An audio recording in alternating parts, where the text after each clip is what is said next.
Got my SD teacher who's in the building with me, pops in periodically. Been knowing him for over 30 years, so I kind of know how he tick. I kind of know how his mind moves.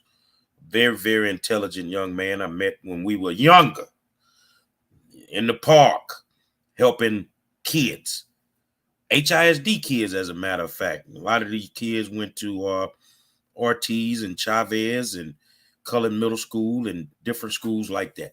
And we still friends until this day.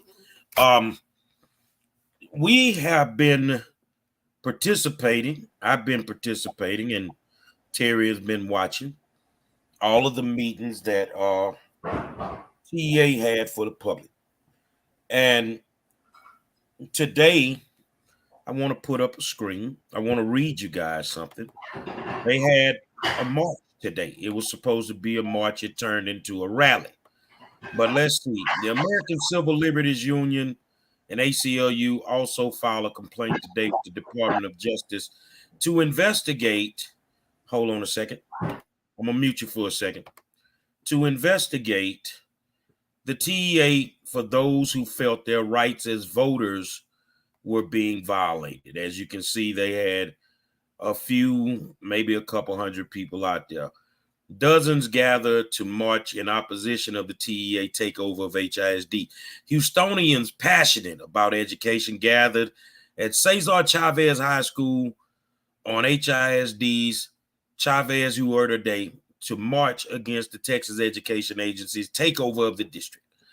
The march was led by civil rights leaders and Grand Marshal Virgil Wood, who's worked with Cesar Chavez and Martin Luther King. Chavez Huerta Day is a national holiday for Cesar Chavez and Dolores Huerta, who were honored by HISD on March 31st for their work as labor and civil rights activists. Earlier this month, the League of United Latin American Citizens, Isidoro Garza, said the day of March was intentional. There will be streets that will be blocked. We have gotten interest from all over the country.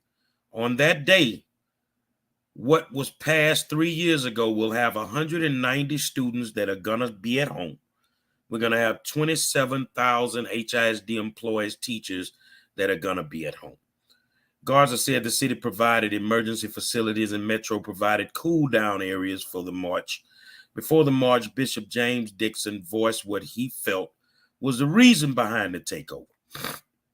The reason for shutting down the strongest school district in Texas. The reason is using vouchers to improve private education, he said. And the reason is you don't want to see greatness that looks black and brown. I'm going to stop right there, and we're going to jump into this thing. If you guys have some comments, we'll be glad to read them. We can discuss it. Terry, you've been watching. You saw all 4 meetings. You saw, passionate people.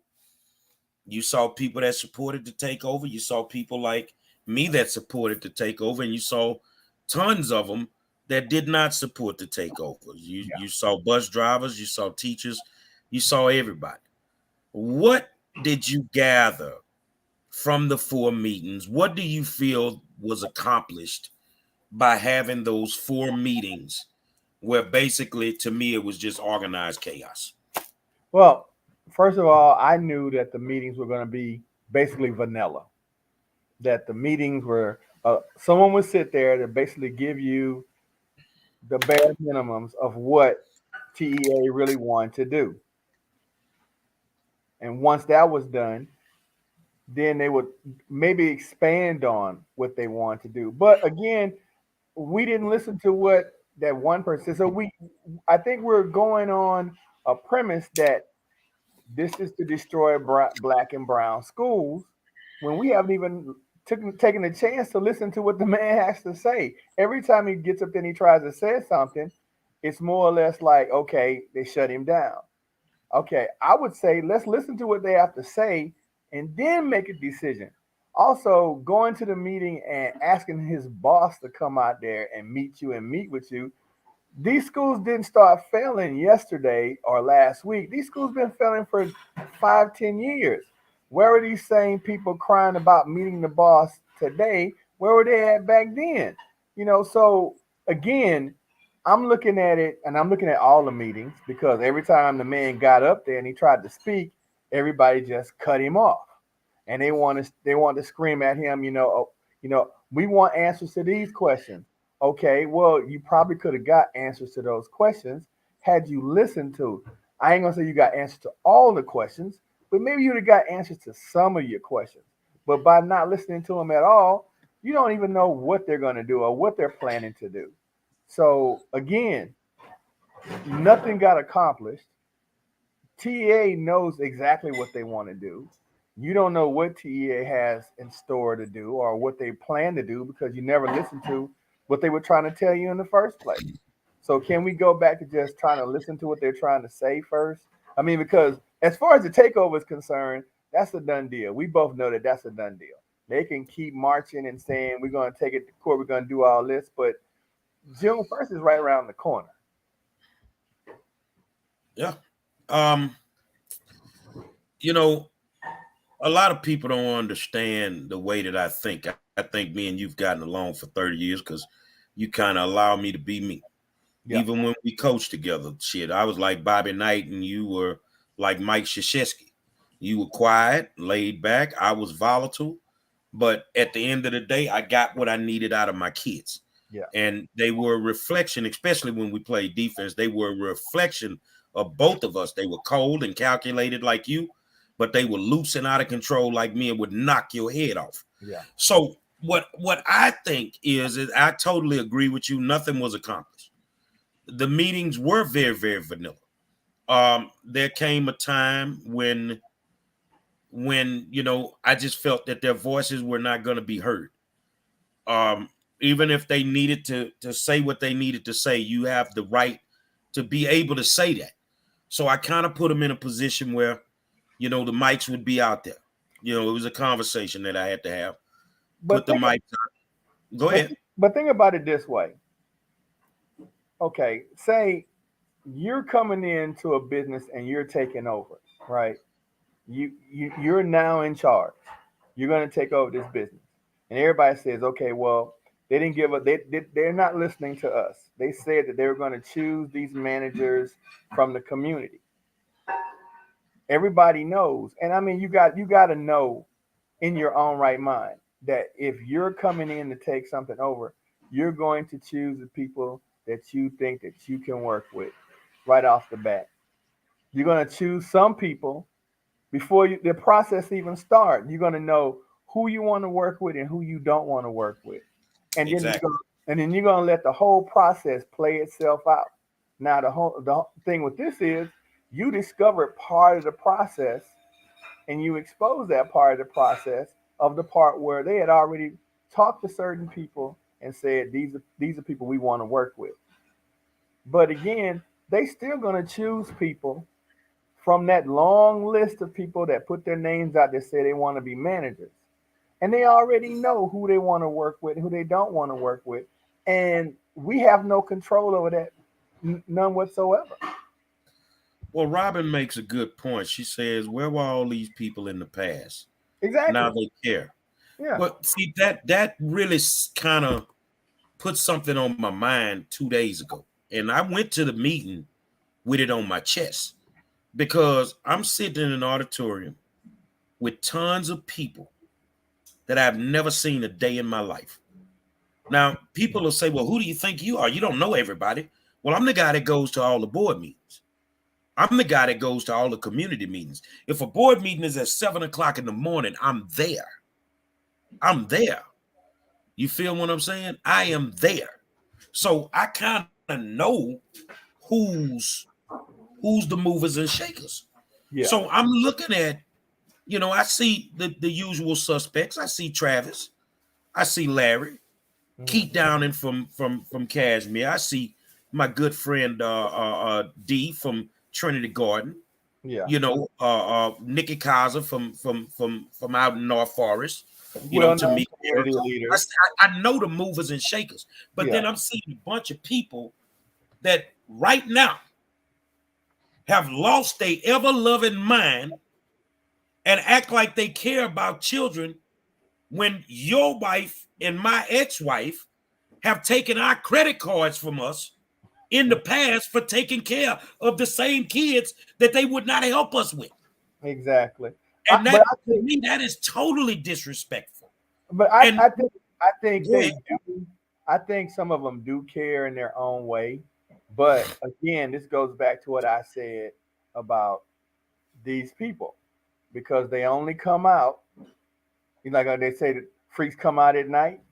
Well, they only come out when there's something for them to gain. And right You say, now, man, you saying a mouthful. yeah, I mean, because it's on now the notoriety of fighting the battle, and to me, it's not even a battle because TEA is already here. They're here. They're not going away, and they're going to be here for at least another 3 years.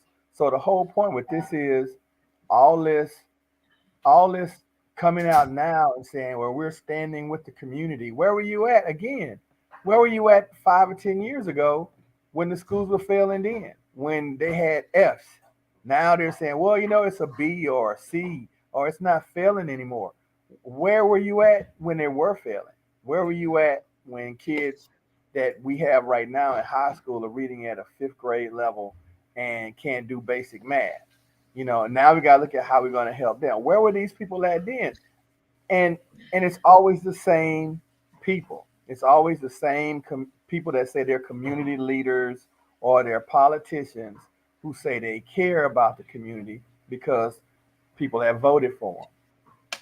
And then Exactly. at the end of the day, when the smoke clears, they're going to be gone. They will. They'll be gone, and it'll still be us standing there going, "Well, what happened?" I once again I gotta agree with you. I don't even think you'll see half these people next week at the board meeting. Yeah. And I think there's a big misconception when it comes to a board of managers. What I mean by that is what are the board of managers going to do to fix these schools? Well, board members or board of managers don't fix schools. Superintendents do. Yeah. The superintendent runs the day-to-day operation of the school district. So if you care about this struggle, then you have to be informed and equipped with the right information. And when you don't know what you're talking about, it makes it worse. So But now we in a room full of people that's gaslighting each other, and a lot of them don't even know what they're talking about. okay, but the gentleman that represented TEA that came to speak that never got a chance to say anything because he kept getting interrupted or they kept saying we don't want to talk to you because you're just an answer guy, you're just a yes guy. He was sent there to answer your questions, but he was also sent there to give you information. Now that information was going to be vanilla. It was. TA is going to tell you exactly what they want you to know and how much of it they wanted you to know at that time. And that was it. You may have gotten a few of your questions answered, but you should have. I mean, you should have expected that meeting. All the meetings are going to be vanilla. They are because right now TEA is forming an opinion, and they're doing an analysis, and they're investigating, and they're seeing who's qualified. They're doing all these things. If it was me, I'd be doing all these things before I would actually tell you exactly what I'm going to do next. And then I'm going to come to you very correctly on how I need to do it because they've already taken over. It's just a matter of what they're going to do and how they're going to do it. And all, like I said, all this blustering about we're going to take it to this and we're going to take it to court and we're going to fight it. All right, go ahead.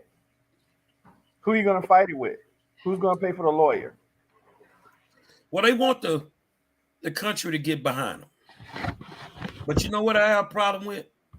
You want the whole state of Texas to rock with you and get behind you because they've taken over your school district. But yet you didn't get behind the other 15 districts that got taken over. Exactly. Where were you at when they got taken over? And everybody like, well, North Forest was the last. No, North Forest was not. Not the last one. Nope. No, it was actually Beaumont, unless I'm missing one. Yeah. But Beaumont. Beaumont is less, it's a little bit over an hour away, going towards the east. Yeah. Why didn't anybody go down there to help them. And now you're saying that all the kids need to stay home. It's testing time. How you gonna pull that off? You're not. How you gonna pull that off?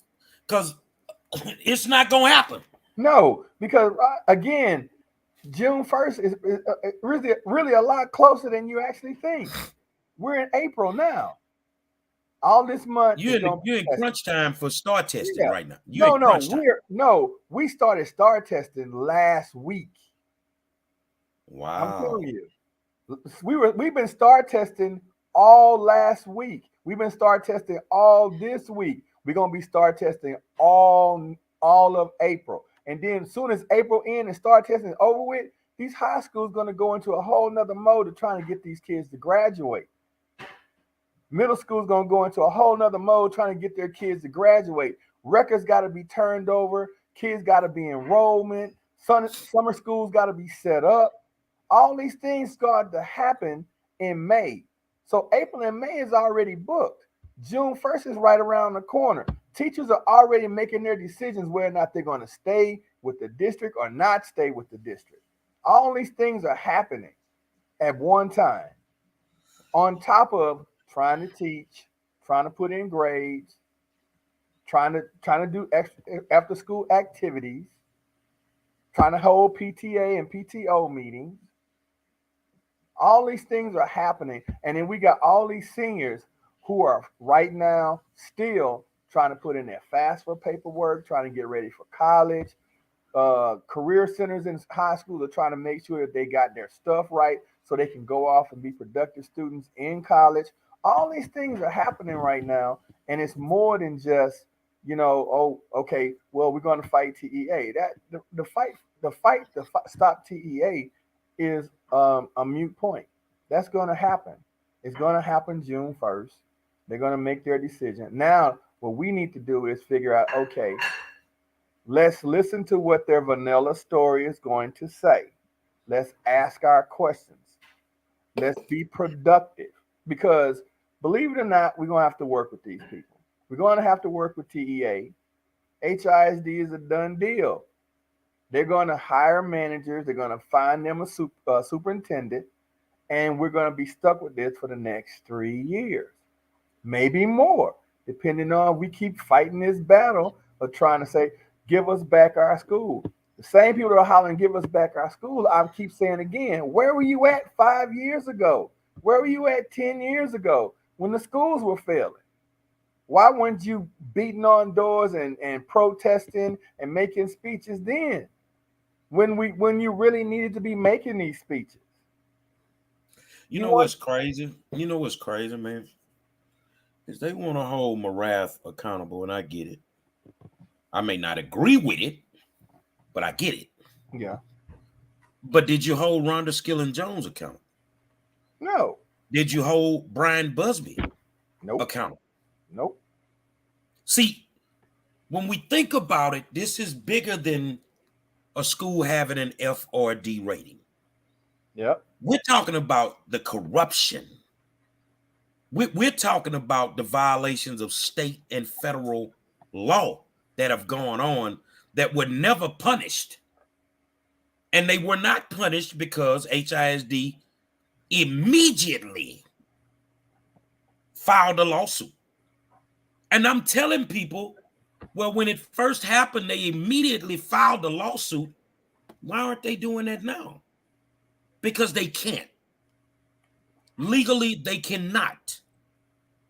I think is Senate Bill 1365 or either House Bill 1365. It circumvents the courts. They put it in place just for this reason. Exactly. So unless you can get a federal court to combine or to come in on this thing, you don't have a legal leg to stand on. How many federal courts are actually going to try to override a state's Supreme Court? I don't think any. I Not mean, against the our government entity. yeah, our state Supreme Court. This has already gone to our state Supreme Court. So that's the highest court in the state of Texas. The next court is a federal judge. And I don't see a federal judge going back after they've done all this legwork for these umpteen years and go, okay, well, those people are wrong.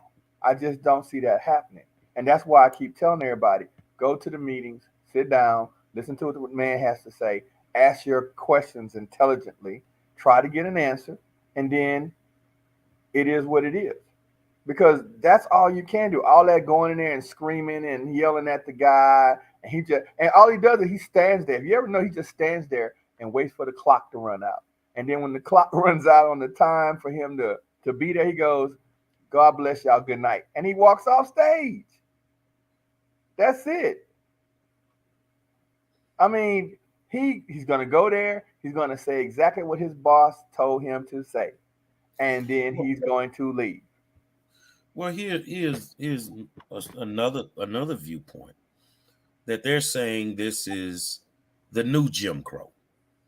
Well, if it's the new Jim Crow, why are you fighting it with 1960 civil rights way of doing things? First of all, Um, let's look at this. Whose fault is this really? let's talk about that. Let's Whose fault unpack is this that. really?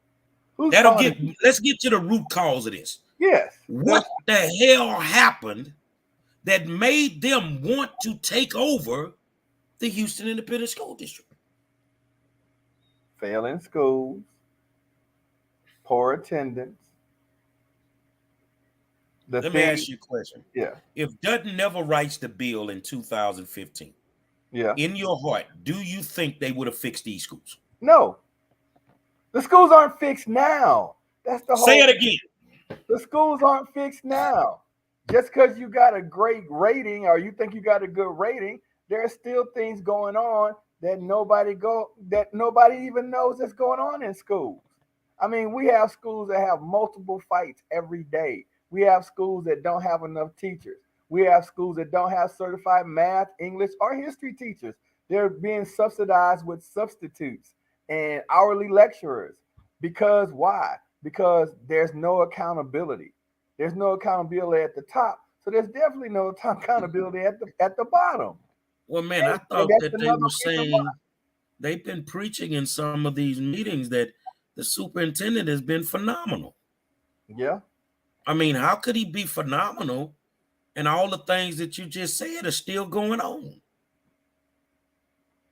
I'm, Let me I'm ask you a trying to figure question. that one out. Let me ask you a question. When is the last time a superintendent actually walked into an inner city school, sit down at a lunch table, and had a conversation with any of the students? Grenita Lathan, No, I'm talking about our present one. oh, he don't do black folk. How about this? When is the last time our superintendent walked into a school unannounced where they couldn't do the pop and circumstances and sit down and said, hey, at the end of the school, because I know school is about to be out, it's 4 o'clock and school ends at 4:10 here. Uh, how about you announce that I would like to have all the teachers meet me in the cafeteria and we have a town hall and I can find out exactly how they feel about working at your school or working in this environment. Grenita Lathan, I'm talking about the present one. he don't do that. Oh, okay. Well, I mean, well then, if you have never ever done those type of things at an elementary school, middle school, or a high school that you're supposed to be in charge of, then how do you know exactly what's going on in the schools? I mean, because You look at it this way. Look at it this way.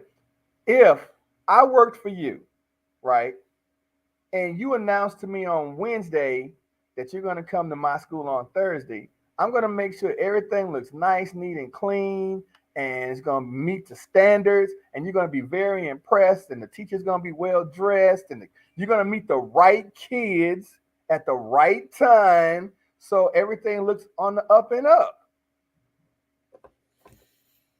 no, that's what they normally do. And that's what normally happens. That's what they normally do, and there is not a true assessment of what these schools are going through, what they need, how you need to fix them. Throughout all these meetings, I haven't heard anybody give a justified answer as to how you fix a failing school. All I hear and maybe you heard something else, is grown folk that want what they want. Well, one, And they'll throw the kids up, or we're here for the kids. But the whole thing is about making sure that grown folk don't lose their jobs. we And have I'm to gonna be go. honest with you, you are a teacher in a tough school. Yeah, It's a whole bunch of y'all need to lose y'all jobs. yeah, You don't need to be in nobody's school because you don't know how to teach. You don't have the passion to teach them. You don't have the patience to teach them. And that goes for any race of children. It's a lot of people that do not need to be teachers. that's true. But again, we have some really good teachers, and I like to say first year teachers should never be at the high school level. We got some really good teachers, but we got a whole bunch of donkeys running around Yeah, too. and a lot of the good teachers get burnt out, and they'll go, okay, you know what? I'm going to go find me a job in a school district at a school where I can go to work, do my job, be happy, and not to worry about dealing with kids that one got attitude problems, got emotional, physical, and traumatic problems. They don't want to learn, they don't want to listen. All these things happen in our school. And then you get these teachers, they're first year teachers, second year teachers, haven't been on the job long. And some even some of the older teachers are like, you know what? I'm just gonna sit in the classroom and let them do what they want to do and give them a grade, and then that'll be it. It's even deeper than that because it's not. And I told somebody this the other day. They said it's the school. Well, to me, a school is nothing but a building with a name on it. The teachers are there to educate your kids. And to me, if you're a teacher, then you should be passionate about educating children. Some people aren't passionate about doing that job anymore. They're just there to make sure they can get that first and the 15th paycheck and pay their bills. But that happens in every industry. But it goes even deeper than that. We have a community problem with our parents because our parents don't take time to do the things that our parents did for us. These newfangled parents don't take the time to teach their kids. When your kids go to kindergarten, your kids should already know how to read, how to know they say their ABCs, how to count at least to a 50, know their address, know their phone number. Because we knew these things before we walked into the classroom in the kindergarten. These things don't happen anymore. You get these finagled kids. They got issues. I remember when I worked at Elroy Elementary, I used to have to run down the street every other day catching kids who would run out to school.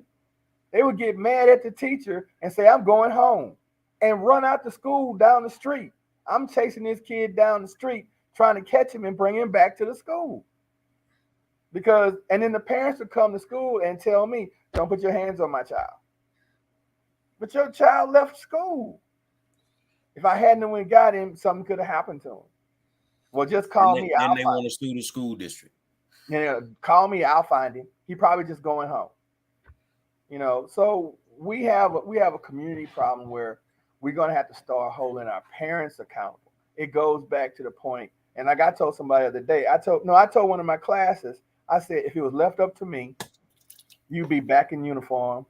You each each class would have a different color shirt, and you'd all wear khaki pants because the uniform is out of control. The student code of conduct doesn't even exist anymore. It doesn't. They don't follow any of that, and it's hard to enforce it because kids come to school and they just tell you. Kids will come to school dressed like whatever, and then when you stop them at the door and say, "Hey, you can't wear that," they just walk back out the door and go home.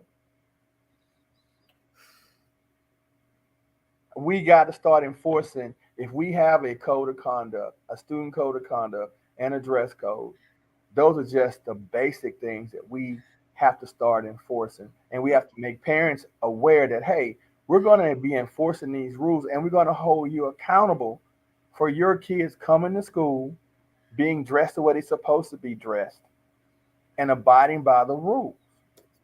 Well, you know what, man? That reminds me of Little League with us.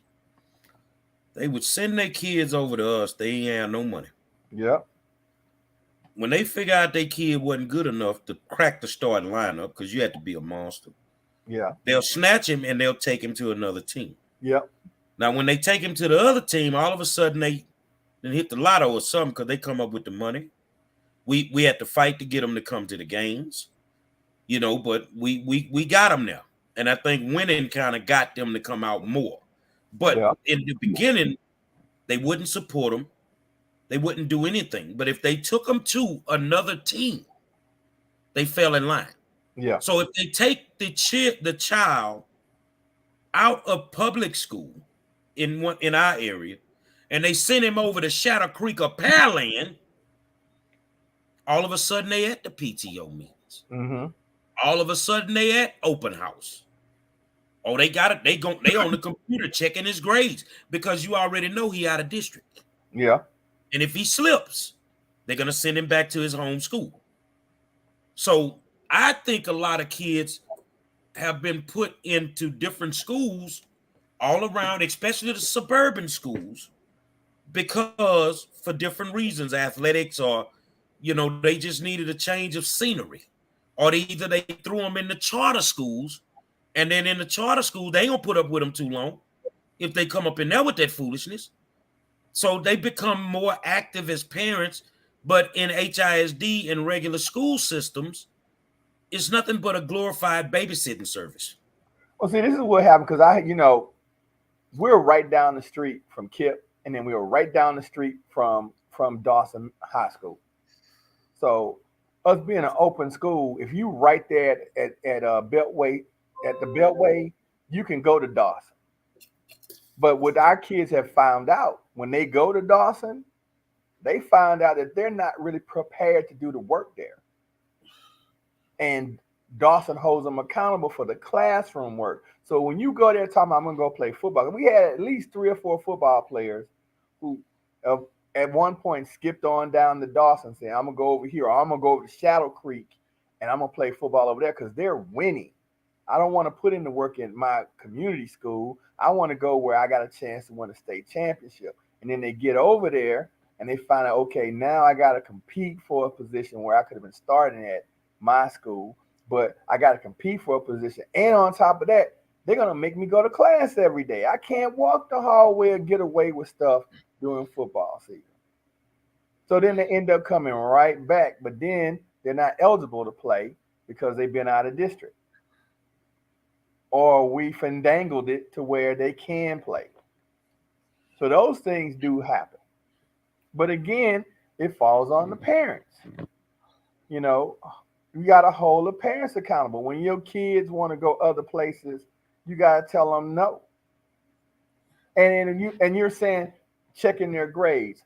Every school in HID, parents can go right now, log on to a computer, and go to a power school and check their kids' grades. They can check and find out where their kids' classes are.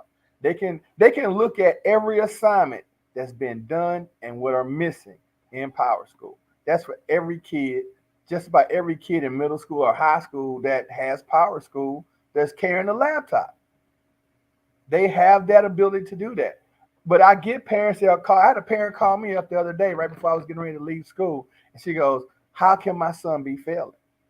And my question is, well, hey, he should know right off the bat whether he's failing or passing. He can check his grades every day. And she says, well, how do he check his grades every day? I said, check his phone. Ask him to show you his power school. And she whispered to him, let me see your power school. And he said, well, I haven't logged into it in a while. I said, just tell him to log into power school. So she made him log into power school, and she saw all his grades. And she went, wow, I didn't know that we could. I'm like, yeah, but HISD cause like the other day, right before, I don't know how many parents checked. I asked my kids, I said, how many of your parents actually heard or answered the phone this morning when it went off and said, hey, we're going to be start testing this week, and your kid needs to bring their laptop to school?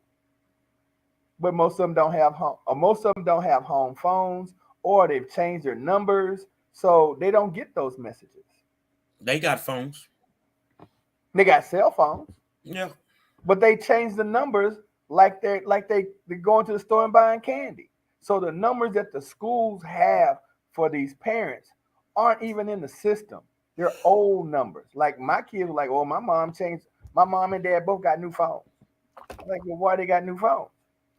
Well, they just went out and got new phones. So, because I had a kid that needed to call her parent to go home because she was in a fight at the school and she couldn't go home because she couldn't get in contact with her parents because she didn't know what their new phone numbers were. Wow. Yeah. So, I mean, it's holding them accountable. The reason HISD is in this position that HISD is in right now is because parents don't care about the school system. They only care about the school system when we're at where we at right now. So And why you think they can? Why you think all these people are now caring about the school system and the kids all of a sudden? because someone has told them that they're getting blackballed and they're going to be taking stuff away from black and brown inner city kids. Do you believe that to be true? I don't know. I mean, I don't know what TEA is going to do. All I know is what I see in my school. And I have to ask myself, can it be better? Is what TEA going to do is going to be better than what's going on right now? I don't know. I don't think they want to fail. I No. think it was too much information out there that could show them that they could fail. So I think they want to be the first one in the country to pull it off. I mean, but if you're already failing as a school, because from what I understand, there are what, 38 schools out of 274 that are failing. That's a hell of a report card. It's gonna be more than that this year Yeah, but because and you hit on a they point because this star test, oh, they taking it on their laptops. they gamed the system last year. Yeah, but see, this year kids are taking that star test on their laptops, so you can't change the paper or substitute this over here for that. Soon as they plug in, take their test, and log off, it's gone. There's no changing it at that point. So, and then what I've learned too, I ask kids at my school, okay, how did you take the STAR test? And they're like, I'm tired of testing. So I say, did you go in there and go A B C D A B C D A B C D? Where's my lunch? They say, yeah. Some of them didn't even go take the test. Some of them just came to school and found out they were testing that day and went back home or went over a friend's house. All that kind of stuff is happening. So we're gonna look at, I hope and pray we're not looking at that. But if this is what's going on, a lot of our schools, a lot of our kids, or maybe some of the inner city schools are going to show up with failing grades because these kids are tired of testing. They're just tired of every other week we're taking a different test. So And do you really think in your heart that these tests are going to be just hot garbage this year? yeah, I mean, because asked the kid, I'm like, what is the test that's going to help you get to the next level? It's the ACT and the SAT. Those are ones you really need for college. The TSI, I don't understand why ninth graders are taking the TSI. I don't understand why 10th graders are TSI taking the TSI, but it's probably because it's probably about money. The only people that need to be taking the TSI is really seniors because they're the ones that are going to need it when they go to college. So And why? I think it should just be seniors that are going to go to college Yeah. because So a lot of these kids ain't going. yeah. So why are we testing every grade level the TSI? And then there are other tests that go on periodically where they're testing them on their math levels, on their English levels, on their science, the biology level, and then all of a sudden you got the SAT. Like we had a free SAT on a Saturday. I don't know how many kids showed up, but a lot of them told them they weren't going, and it Well, was free. well, you know what, man? I ain't the sharpest knife in the drawer. I'm not the sharpest knife in the drawer, but I'm confused about something. Maybe you can help me out. You're far more smarter than me. You're an old Navy man, so Yeah. you're smarter than me. If a kid is a senior and he's reading on a sixth grade level, How did all these kids pass the STAR test if they couldn't read? That's a good question. A lot of them How can't. did you get a B rating and your kids can't read? That's a good question. I'm going to tell you how they got it. And I was talking to a trustee today. The trustee said because they cheating. I, I'm amazed at how dumb they think some of us really are. You see what I'm saying? yeah. And actually, according to the TEA website, HISD is doing worse academically in 2023 than they did in 2019. See, I'm looking at Steve's comment here about kids logging in on a platform, and I have that same problem because I built a website for my kids, and I go around, I'm walking through the class, and that's exactly what they're doing. Instead of them doing the work on the platform, they're watching YouTube videos or watching cartoons or doing something totally other. And I had to give a block of instruction on how to actually email me your lesson because they didn't know how to send an email. These we're talking about ninth, 10th, 11th graders who can do TikTok videos, they can get on Instagram, Facebook, Snapchat, but did not know how to send a basic email. And I'm like, okay, well, how are you guys if you got laptops and you're doing your work and you're doing it on your laptop, then how are you sending your work to your teachers? And you're like, we don't. I'm like, so how do you turn in work? Oh, we're just doing it on paper, and then we hand the paper into the teacher.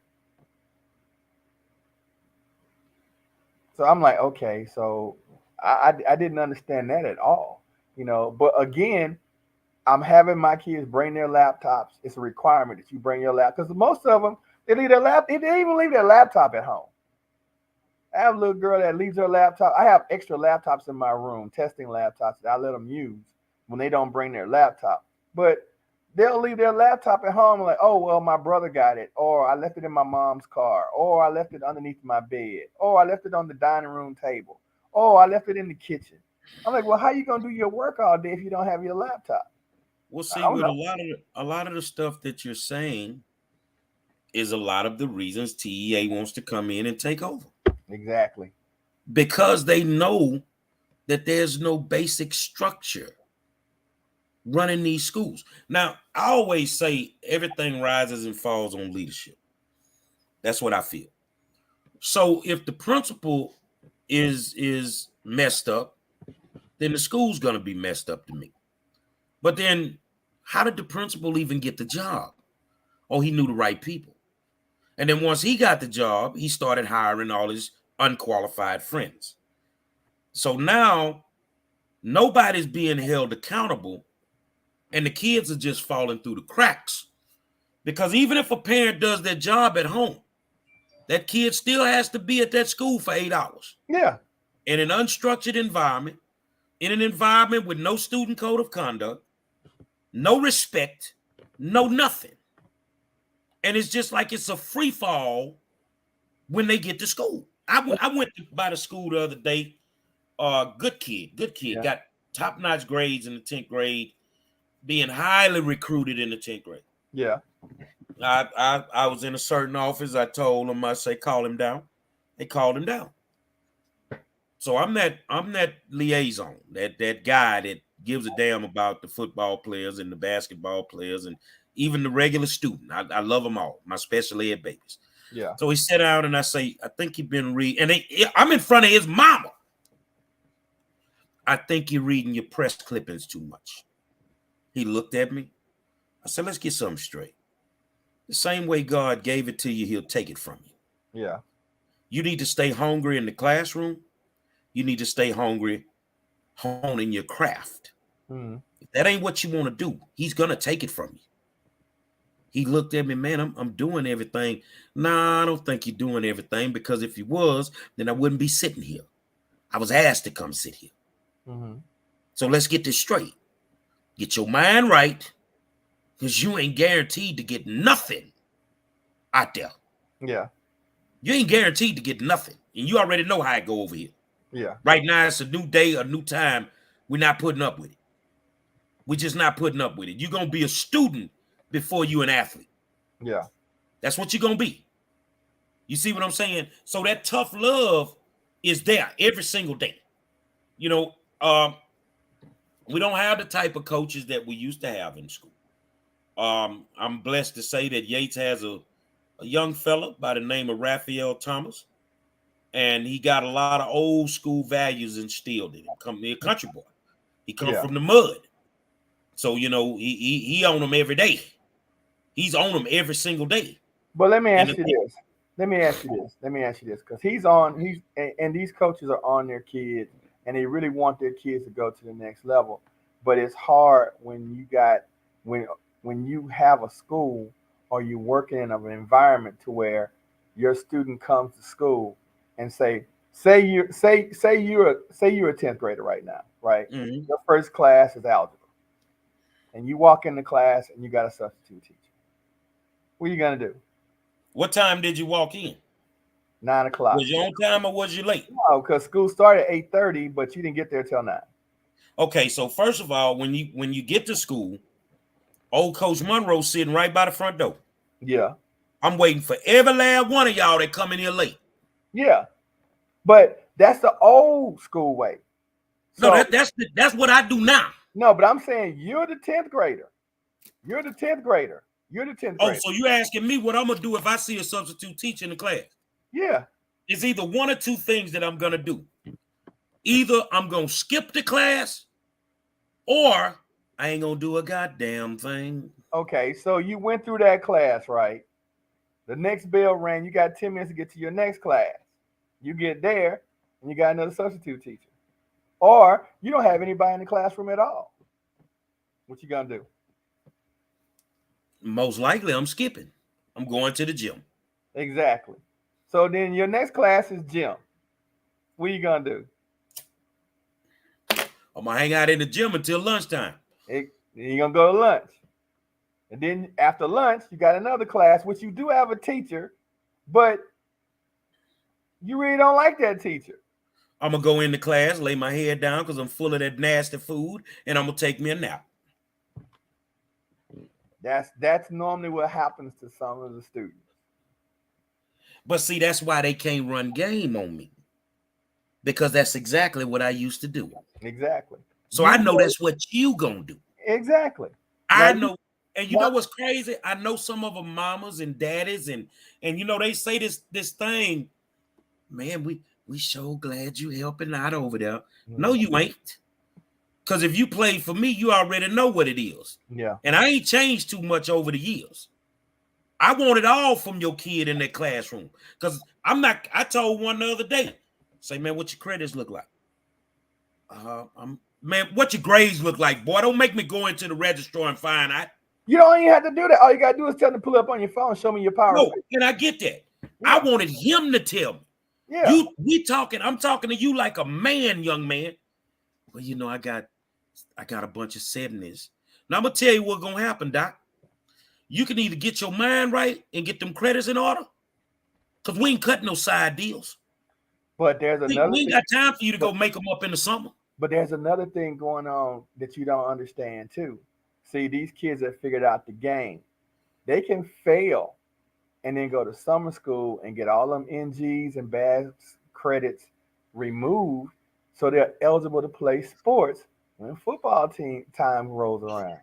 But you're eligible to play.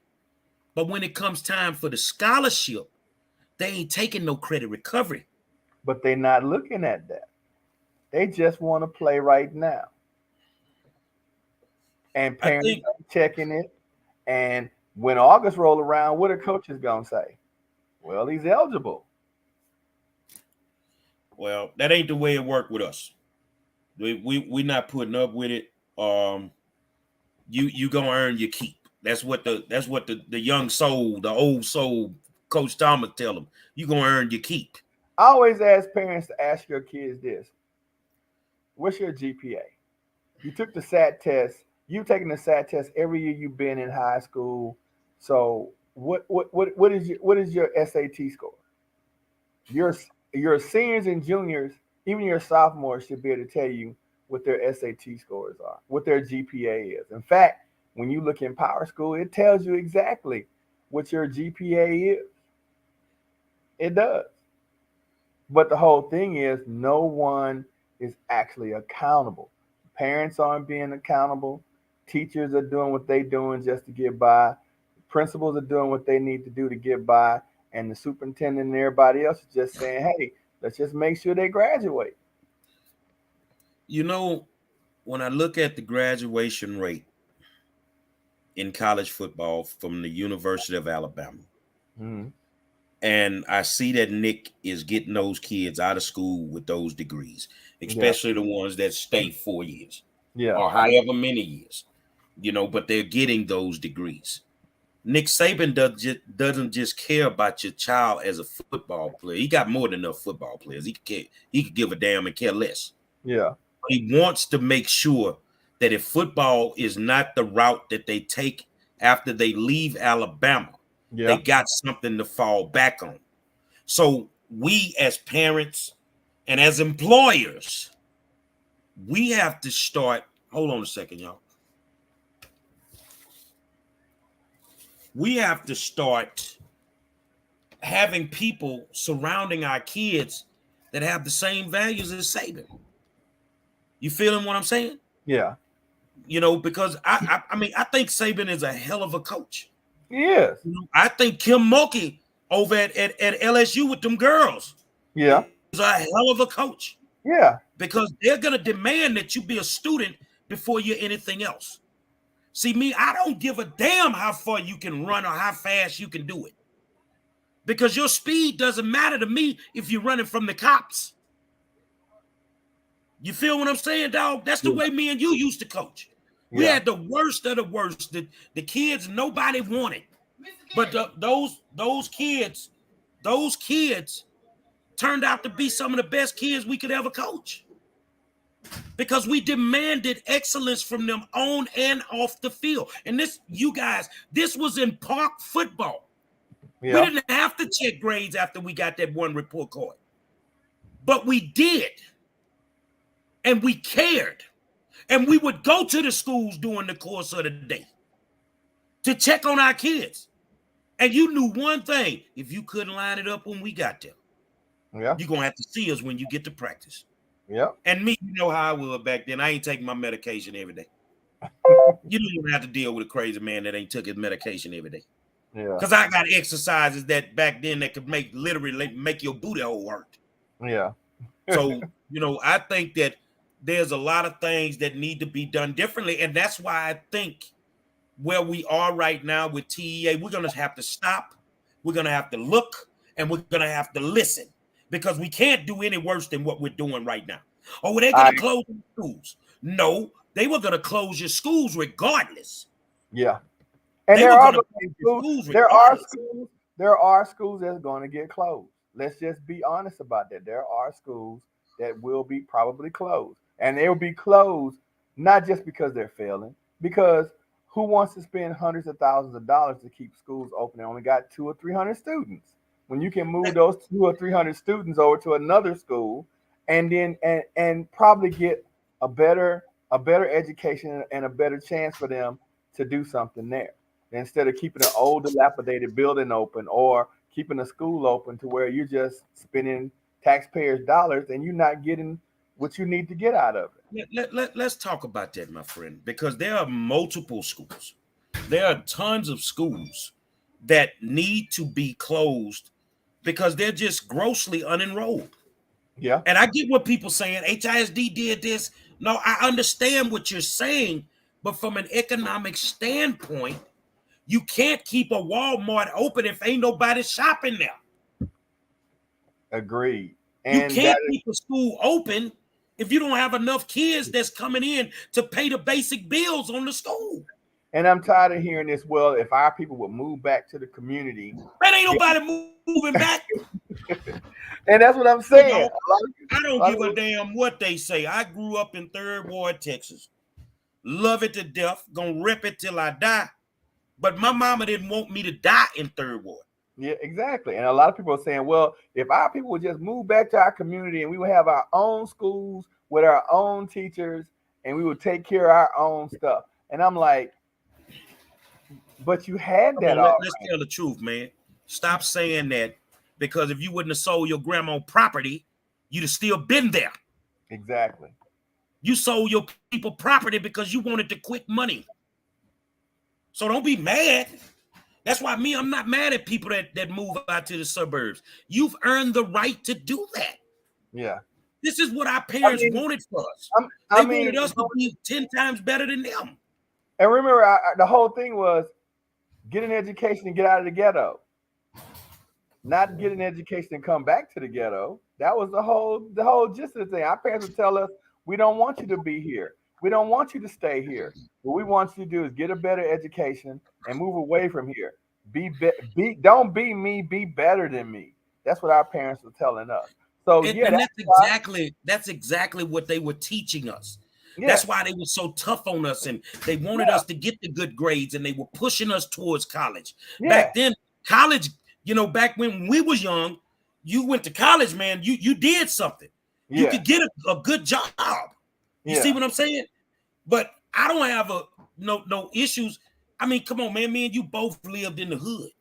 You yes, see what I'm saying? Look where you live now. You've yeah, earned the right to do that. yeah, You've raised your children. They're all doing great. And now it's just you and your wife and a dog. yeah, So why can't I live the way I want to live now? I've exactly, sacrificed all I needed to sacrifice. exactly. Close the door when you come in. But again, it goes back to what we were saying about these schools that need to be closed. And TEA are going to close schools They because gotta close. they're under enrolled, and we're losing thousands of kids every day because people are moving away from the hood and going to get a better house, a better life. They got better jobs, and they want better things.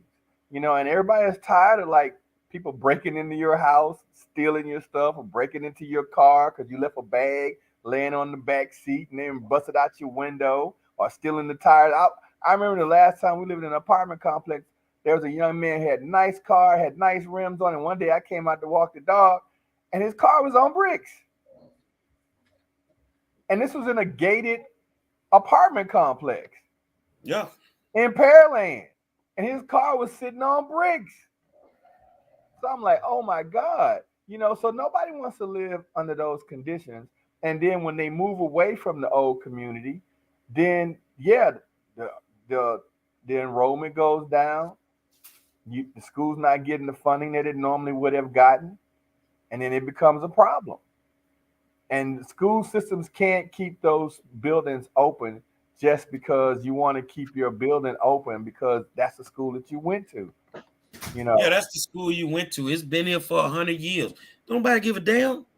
You're gonna have to put some kids up in here, man. You're gonna have to put some kids up in here. Can HISD ever create equity? Can they ever get that piece of the game right? that's a good question. That's a really good question. And the way it's going now, the way HISD is doing it, no, I don't think so. And somebody just said here, about charter schools and magnet schools keeping kids until snapshot day. But I mean, it's the same way with public schools. Public We schools we do the gotta we same gotta thing. be honest about magnet school and school choice. We got to be honest. I mean, I'm gonna be honest. I know you'll always be honest, but your Yeah, ideologies may be different than mine. Um, School choice was created to circumvent Brown versus the Board of Education. yeah, And along the way, they created magnet schools, and that created, what I consider just everyday segregation. yeah, So these magnet schools, well, black schools have magnets, but they're not funded right. yeah, They don't have the correct teachers, and I think that TEA is going to come in and tinker with the magnet schools. I think that that's why they wanted to get rid of Carranza, because yeah, Carranza say that's where the inequity really lies. yeah, That's where it lies. And I don't think you can ever fix equity until you start messing with the magnets. I think TA is And gonna that's tinker when with a white lot of things. America, that's when white America's gonna have a problem with this TEA takeover. But I think TA is gonna tinker with a lot of things. I think TA is gonna keep trying things until they actually. Because right now TA doesn't even know what works in HISD. Nobody knows what works in HISD right now. We definitely know that HISD ain't working. Yeah, we know it's broken, but we don't know what it's going to take to fix it. And I don't think TEA knows what it's going to take to fix it. I think TEA is discovering what it's going to take to fix HISD. And they're taking their time to do an assessment. They're taking their time to investigate it. And then when they come up with a plan, they're going to tinker with different little plans. They're going to announce it because now everybody's asking that question. Well, when are you going to tell us what you're going to do? So they're going to tell you, well, we're going to try this. We're going to do this. We're going to do that. Some of the things are going to work and some of them are not going to work. Well, one of the things that I'm hearing that they're tossing around, whether it's true or not, and I've heard it before, you have too, that they want to break the district up into 4 quads. Each quad will have their own superintendent, Yeah. but they will still report to those 9 board of managers. Yeah. I'm like, that, if you do that, and and people say, are you in favor of it? I don't know right now because I don't know really what it would look like. What It schools would would be it where? would it would look like a military unit if you look at it that way, because you have a north, south, east, and west superintendent reporting to one person. That person will Yeah, be in but then charge of all. some of us gonna look like the motherfucking red tails too. Yeah, yeah, we Just are. a district, a quad full of just poor performing black schools. Exactly. Because if you're Okay, on the but guess south, what you could do if you did that? Now you could look at those schools and see exactly what they need. but if you broke it up that way, you would need a superintendent that would have to have principals that say, okay, this is what this school needs to not only survive but also perform well. That's But don't, that, but and don't, then that superintendent would have to listen to that principal and then give them the resources to make that school survive and perform better. but don't you think that's what we should have used these 4 meetings for? To come Well, up with some viable plans to present to them. This is what would work. But I don't think that the people that was making the most noise in the meeting even understand what these schools really need. well, let me put it to you this way: how do you know that the gentleman that was standing on the stage was not going to make that announcement? Because he never got a chance to say what he was going to say. He might have been talking about, or he might was going to introduce exactly what me and you are actually talking about, but he never got We a couldn't chance get to to the do that. plan of action. We honestly, he never made it through the full presentation in one meeting. Exactly.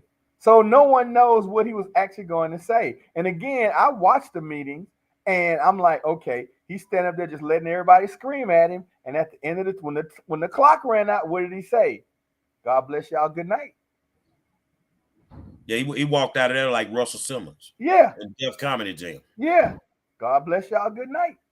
That's exactly what he did. Because, like I said, and like I told people before the first meeting, all the meetings are very vanilla. He's going to come in here and he's going to tell you exactly what they think they're going to do. That's it. He ain't, and he's going to try to answer a few questions based on the timeline. And then once the timeline is up, he's out of there. Yeah, I see that question too. Let me put it up for the people who can't see it. The question is, are you familiar with the state's privatization of the prison system? Been going on for many, many years because the cheaper for the states, the future, don't like it, but true. Can't fight the future and hate to say it, vouchers will come as surely as self-checkout happen in grocery and drug stores. Now, I think I want to say something about it. How do we know, and why do we keep equating our situation to privatization and prisons? here's my thing. If the vouchers was such a sure deal, Why is the governor going all around the state of Texas trying to promote this? You know why? Because it ain't you big cities that matter. It's those rural counties and Yeah, those rural school districts who don't want this. That is where your presidential elections, your governor races are won and lost. They don't want this because it's going to affect them too much. I don't think that the vouchers are going to pass this session. I think eventually they will. From a black community perspective, how does vouchers hurt us? You ain't got no additional $12,000 on top of that eight they're going to give you to send your kid to St. Thomas.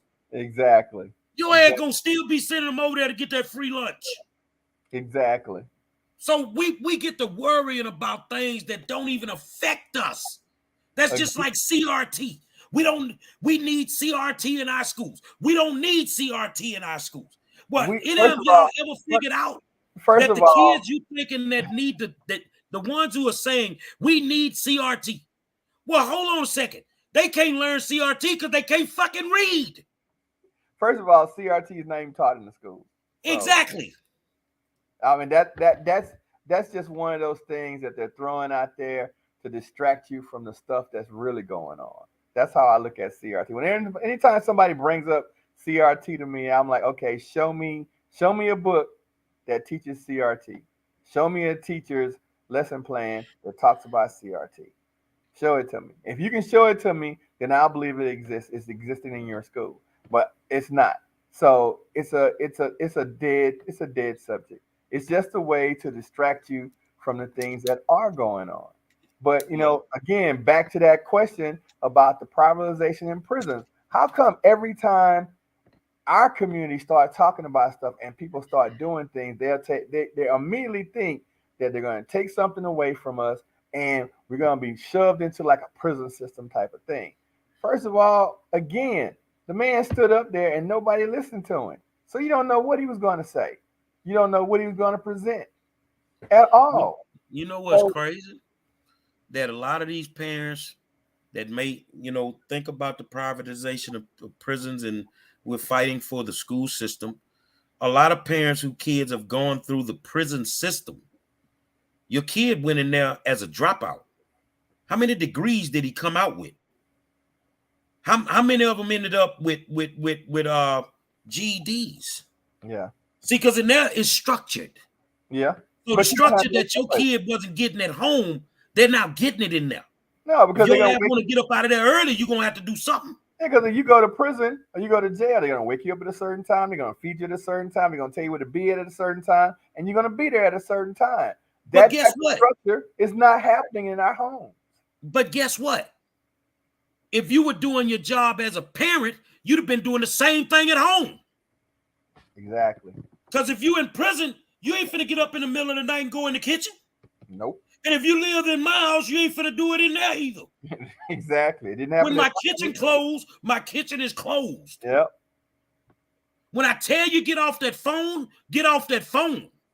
My uncle used to say all the time, because back then we had the house phones, the Yeah. ones with the rotary dial, not the Yeah. buttons. Yeah. Yeah. That's how far back we go. Yeah. He say, man, one night he came in the room, we on the phone, we had one phone. So me and my cousins, we, just Yeah. talking. He say, you know what? And my uncle still living, God bless him, almost 90 years old. He say, I got a rule and we gonna abide by this rule. And I say, what's up, Unc? He say, if you're talking after 10 o'clock, you ain't doing nothing but lying. He say, because y'all been on the phone all day, so ain't nothing but a bunch of lies being told right now. And he say, if she was the type of girl that I would approve of, she wouldn't be on the phone with you after 10 o'clock anyway. Exactly. You see what I'm saying? But see, we have this thing, especially in Black America. I don't know about the other races, so I only speak about Black America. We only want to listen to certain people. So we gotta listen to the celebrities. We gotta listen to the pastors. Yeah. We gotta listen to the politicians. So the politicians that came through, TEA's racist. But you ain't talking about them black people that was stealing that money though. Yeah. You ain't talking about them black people that was strangling them contracts out them vendors, huh? You ain't talking about Brian Busby's wife who was over special ed and $2 million came up missing. And then they basically terminated her. She can never work in the district again, but the district let her come right back as a vendor. Yeah. We ain't talking about that. And these people are watching all of this, and now they're telling you it's a lot going on that maybe you don't know about, but they're giving them bits and pieces. They're not listening. They're telling them what the reason why they did it. But the only thing they keep hollering about is a B rating. No, it's more than that. Yes, it is. You had people that had the district surrounded by the feds.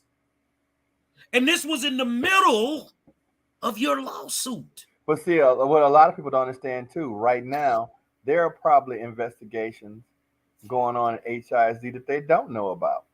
Man, it's so There's many. probably property and things that are missing that should be at our schools that are not Let, at our schools that are let, being let, investigated let, right now. let's go back. Let's go back. Let's look at the Busby case for a second. Mm-hmm. We already know about the issue with him with the vendor and the grass and the doing what they did. Mm-hmm. We're not talking about the grown man that was sleeping with a police officer that had a baby in the same building that his wife worked in.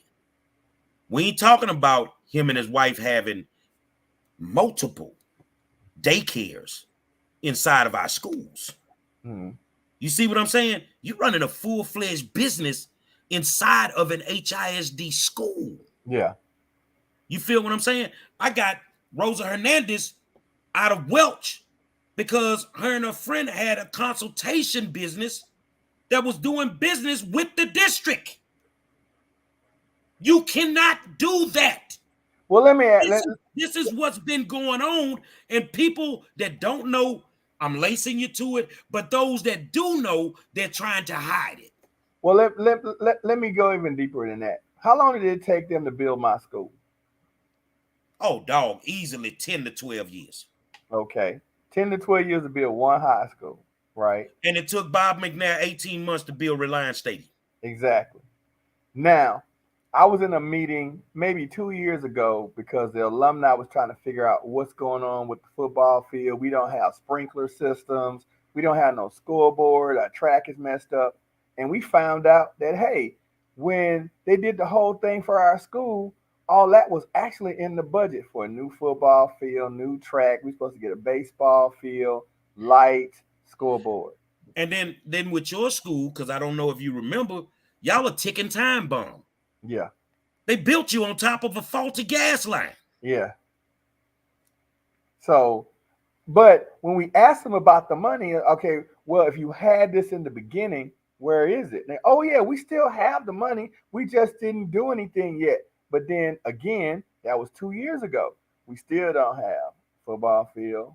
We don't have a brand new track. We don't So have where's lights. all that money? We don't have a scoreboard. We used to have a baseball and a softball field and tennis courts. We don't have any of those things anymore. None of that. So where is all that money? Exactly. Somebody walked off with that money. Exactly. So just like they threw Worthing in the 2012 bond, but you actually built Worthing with 2007 bond money.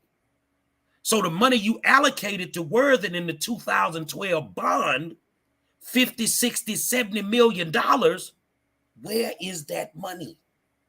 And that's just another reason why TEA took over.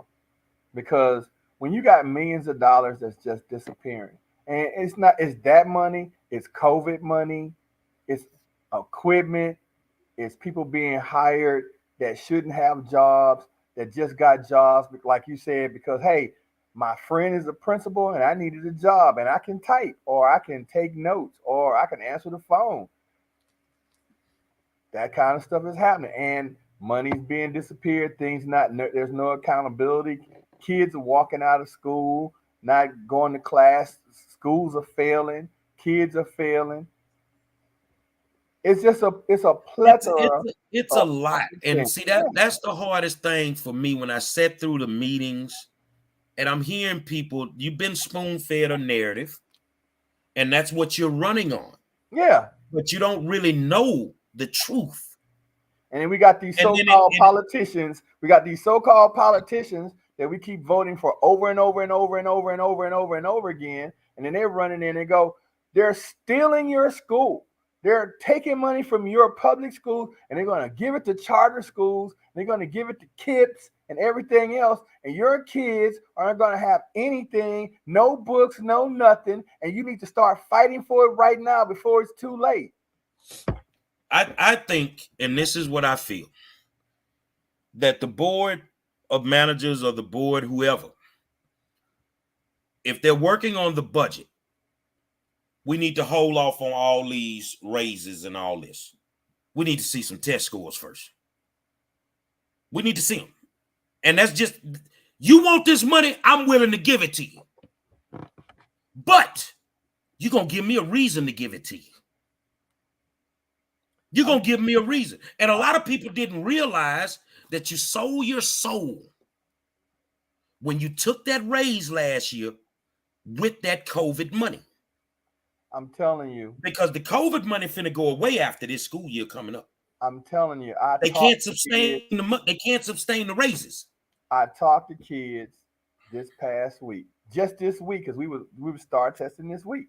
I talked to kids after they took the test, and they were like, I just went in there and I just went A, B, C, D, A, B, C, D, A, B, C, D.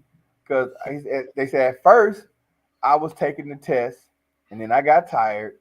And then finally, I just started going A, B, C, D, A, B, C, D, because I just wanted to get it over with. Let's address Stephen Bomino. He said they're going to need to give the money to retain the teachers. What money? I'm gonna give you. They want more money. They want more raises. Well, let me give you a bit of information, Stephen, so that you can help yourself. You coming from HISD, and these school districts ain't falling for the okie doke, bro. You might want to stay where the hell you at. Yeah. Because a lot of these districts ain't gonna take HISD teachers. They're not. So my thing is, in all actuality, we gamed the system last year on the STAR test because schools really were not doing as well as they portray. And that's gonna come up this year. And then when these schools go from, let's say, right now they got 10 schools that's failing, and then all of a sudden they go up to 60.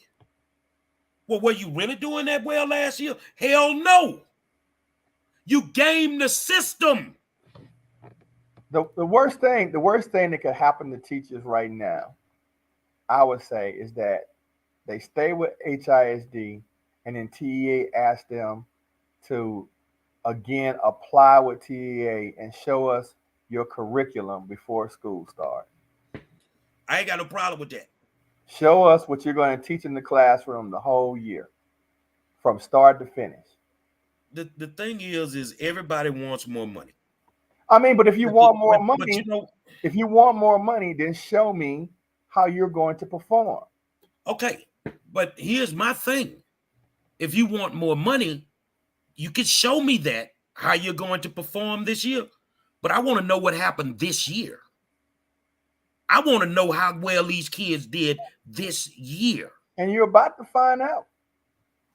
You see what I'm saying? Because a whole bunch of people don't need no raises. They need new employment. You about bottom line, they need new employment. But again, we got a busload of pedophiles in our schools. We got folk that don't give a damn about no kids. This is just a career they chose after the pandemic because they had a degree, and they're not getting the job done. And again, like I said, we're about to find out because the STAR test was being taken on their laptops. So there's no way you can substitute something for what they're doing on their laptop unless you're going to sit there and, I don't know, you're going to hack their laptops and you're going to change their answers. But I mean, a lot of them, like I said, I asked the kids this week that was taking the STAR test, and they're like, I went in there the first in the morning, and by the time I got hungry and I wanted to go to lunch, I wanted to get out of here, I just started going A, B, C, D, A, B, C, D, A, B, C, D until I was done. And I just sit there and put my head down and went to sleep. let me say this here because Steve is making some comments. Remember, he meant because he came back and fixed it. The Mhm. cost of living has gone up, and the school districts have not matched it. I get that part, Steven. I get that part. But at the same time, I'm not gonna keep giving you a raise and you ain't giving me the results. I would equate it to this: in the military, you have to perform to get promoted. Correct? You have to be an outstanding soldier, sailor, whatever, Marine to get promoted. It's going to have to be the same way with teachers. You're going to have to be an outstanding teacher and show that you're an outstanding teacher to get bonuses and stipends and everything else. I can see TEA doing that because they're going to go, okay, we got the same teachers, they stayed, but what do we got? What do we really have? They stayed. So why should we give them more money? Show me how you're a better performing teacher than your peer, and why I should give you more money than the next guy. Why I should make you an administrator? Why I should make you a counselor? Why should I make you a department head? Those things need to be proven because and these grades are going to tell it. You're going to come in there and say, "Well, I want 100K to be a teacher here," but then your test scores say that 85% of your kids are failing.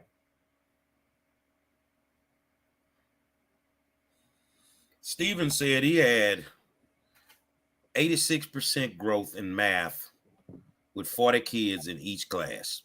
Period. He may have, but again, that's him grading them. What are they going to do on the STAR test? Okay, and also I want to put this up. My class was in teaching theater, and I had two TAs. Stephen, I don't know if you've ever been around some of these Negro schools. They We don't lucky we got a half a TA. have a TA might be teaching the class all Exactly. semester, all semester. Exactly. Exactly. If you had two TAs, you blessed because you ain't getting two at Yates. You ain't getting two at Worthing. You ain't getting two at Cullen, Thompson, Addicts. You're not getting that. No, So I tell you what we could do. Why don't we take one of your TAs and we send them to a school that need a TA? Ain't we talking about equity? why does he have two TAs in a math class? I mean, I went through math in high school and middle school and junior high, and all I had was a teacher. Well, what I want to do is do you, and I'm gonna ask Stephen, do you think the B grade that HISD got and all these schools that passed the star that had all this growth, I bet you lunch anywhere that ain't gonna happen this year. No, It's not gonna happen, dog. I hope it don't happen. I hope it don't happen. I don't see it happening. I would like nothing more than the kids to prove everybody wrong, and Exactly. In the perfect world, that's what we all want. yeah, and the school system keeps its B rating. I don't see it happening. Now, Stephen, you just said, so here's my question, and it might be something that you might be interested. Let's go back to his comment. My class was in the teaching theater, and I had two TAs, but you're teaching math. So here's my question. And if I get it wrong, tell me I got it wrong. So who's the teacher of record? Because if your certification is not in mathematics, then these kids shouldn't have gotten grades on report cards. So who's the teacher of record? And here's a question here. Somebody said if you make teachers compete, then students lose. How? How do teachers lose? How do students lose if teachers are competing to be the best teachers? I mean, They should want to be the best. I compete every day with all my peers at my school to be the best mentor, the best educator, the best teacher that I can be. And I teach in ROTC. I teach math, I teach English, I teach history, I teach science. I teach Hold all on a those second. topics. because Stephen answered me. He said Okay. he was the teacher of record. Well, how can you be the teacher of record in math, but your certification in mathematics? I think he was in the teaching theater, the Oh, room, okay. theater room. I don't know what that means. Yeah, I think he was in the Okay. theater room. But I know several classrooms where they're rotating subs or they're rotating teachers, and none of these people have certifications. So it's no way that grades can be given in those classrooms if the teacher of record is not certified in that course material. But we got to keep paying more money. I can answer that question, how that happens. They have a teacher when it comes time to put in grades. That uncertified teacher takes their grades to a certified teacher, and then that certified teacher puts in those grades for the That means you're uncertified. violating state law. That's what happens. That means that you're violating state law. And the crazy part, they're not just doing that in HISD, they're doing it everywhere. Yeah. And TEA knows that they're doing it everywhere. You see what I'm saying? Yeah. They know that they're doing it everywhere. Yeah. And that's a problem for me. And Steve came back and he said the teaching theater is the biggest room on the campus, and that's why I corrected. He's teaching in a space that can hold that many students, and he has room to teach. Let's look at this comment from Ivano Kabaldek. Black schools have same resources as white and Mexican schools. Bullshit. No, they don't. No, they don't. And you know why it's easy for you to say that? When the last time you've been to one of them black schools? Terry, you work in a black school. Yeah. Predominantly black. Do you have the same resources as West Side? No. Do you have the same resources as Bel Air? Nope. I'm not talking about the specialty schools like HSPVA and those big boys. I'm talking about just a regular high school like Bel Air, Lamar, West Side. Do you have the same resources? No, I don't.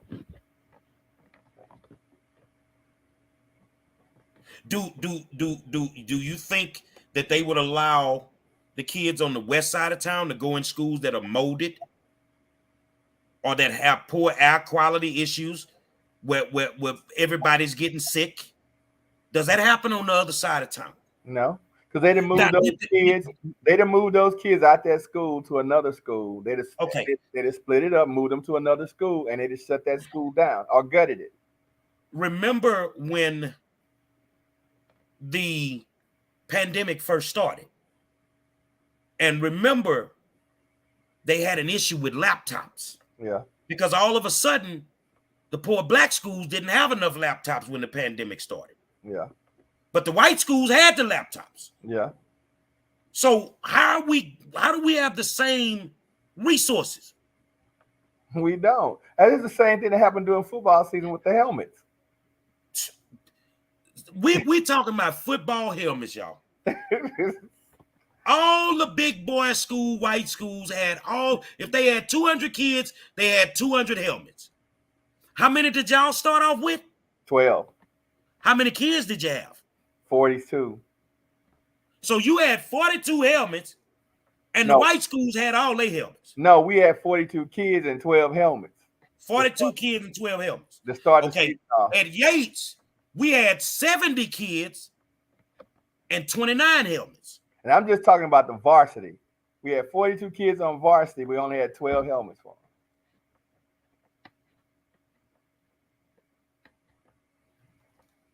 I'm trying to figure out how we got the same resources. So let's talk about magnets. Yeah. The magnets at those schools are very well funded. Their CAPE programs run perfectly.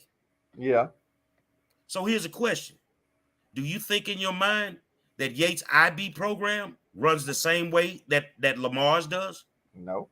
No. Or Bel Air's does? No. Why don't we have enough IB teachers?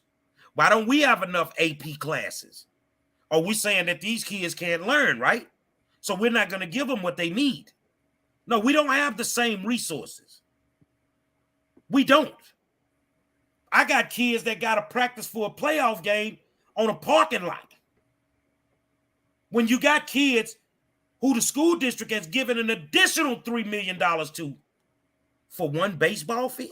Well, wait a minute. Didn't I don't know if it was HISD or what, but didn't HISD or somebody build Bel Air a brand new baseball stadium that only Bel Air can use? Stephen, hold on a second, because I'm going to address this. Yeah. Stephen Bobineau say they go by how many kids had eligible paperwork. Dude, we had 70 eligible kids, dude. Yeah. All our kids were eligible.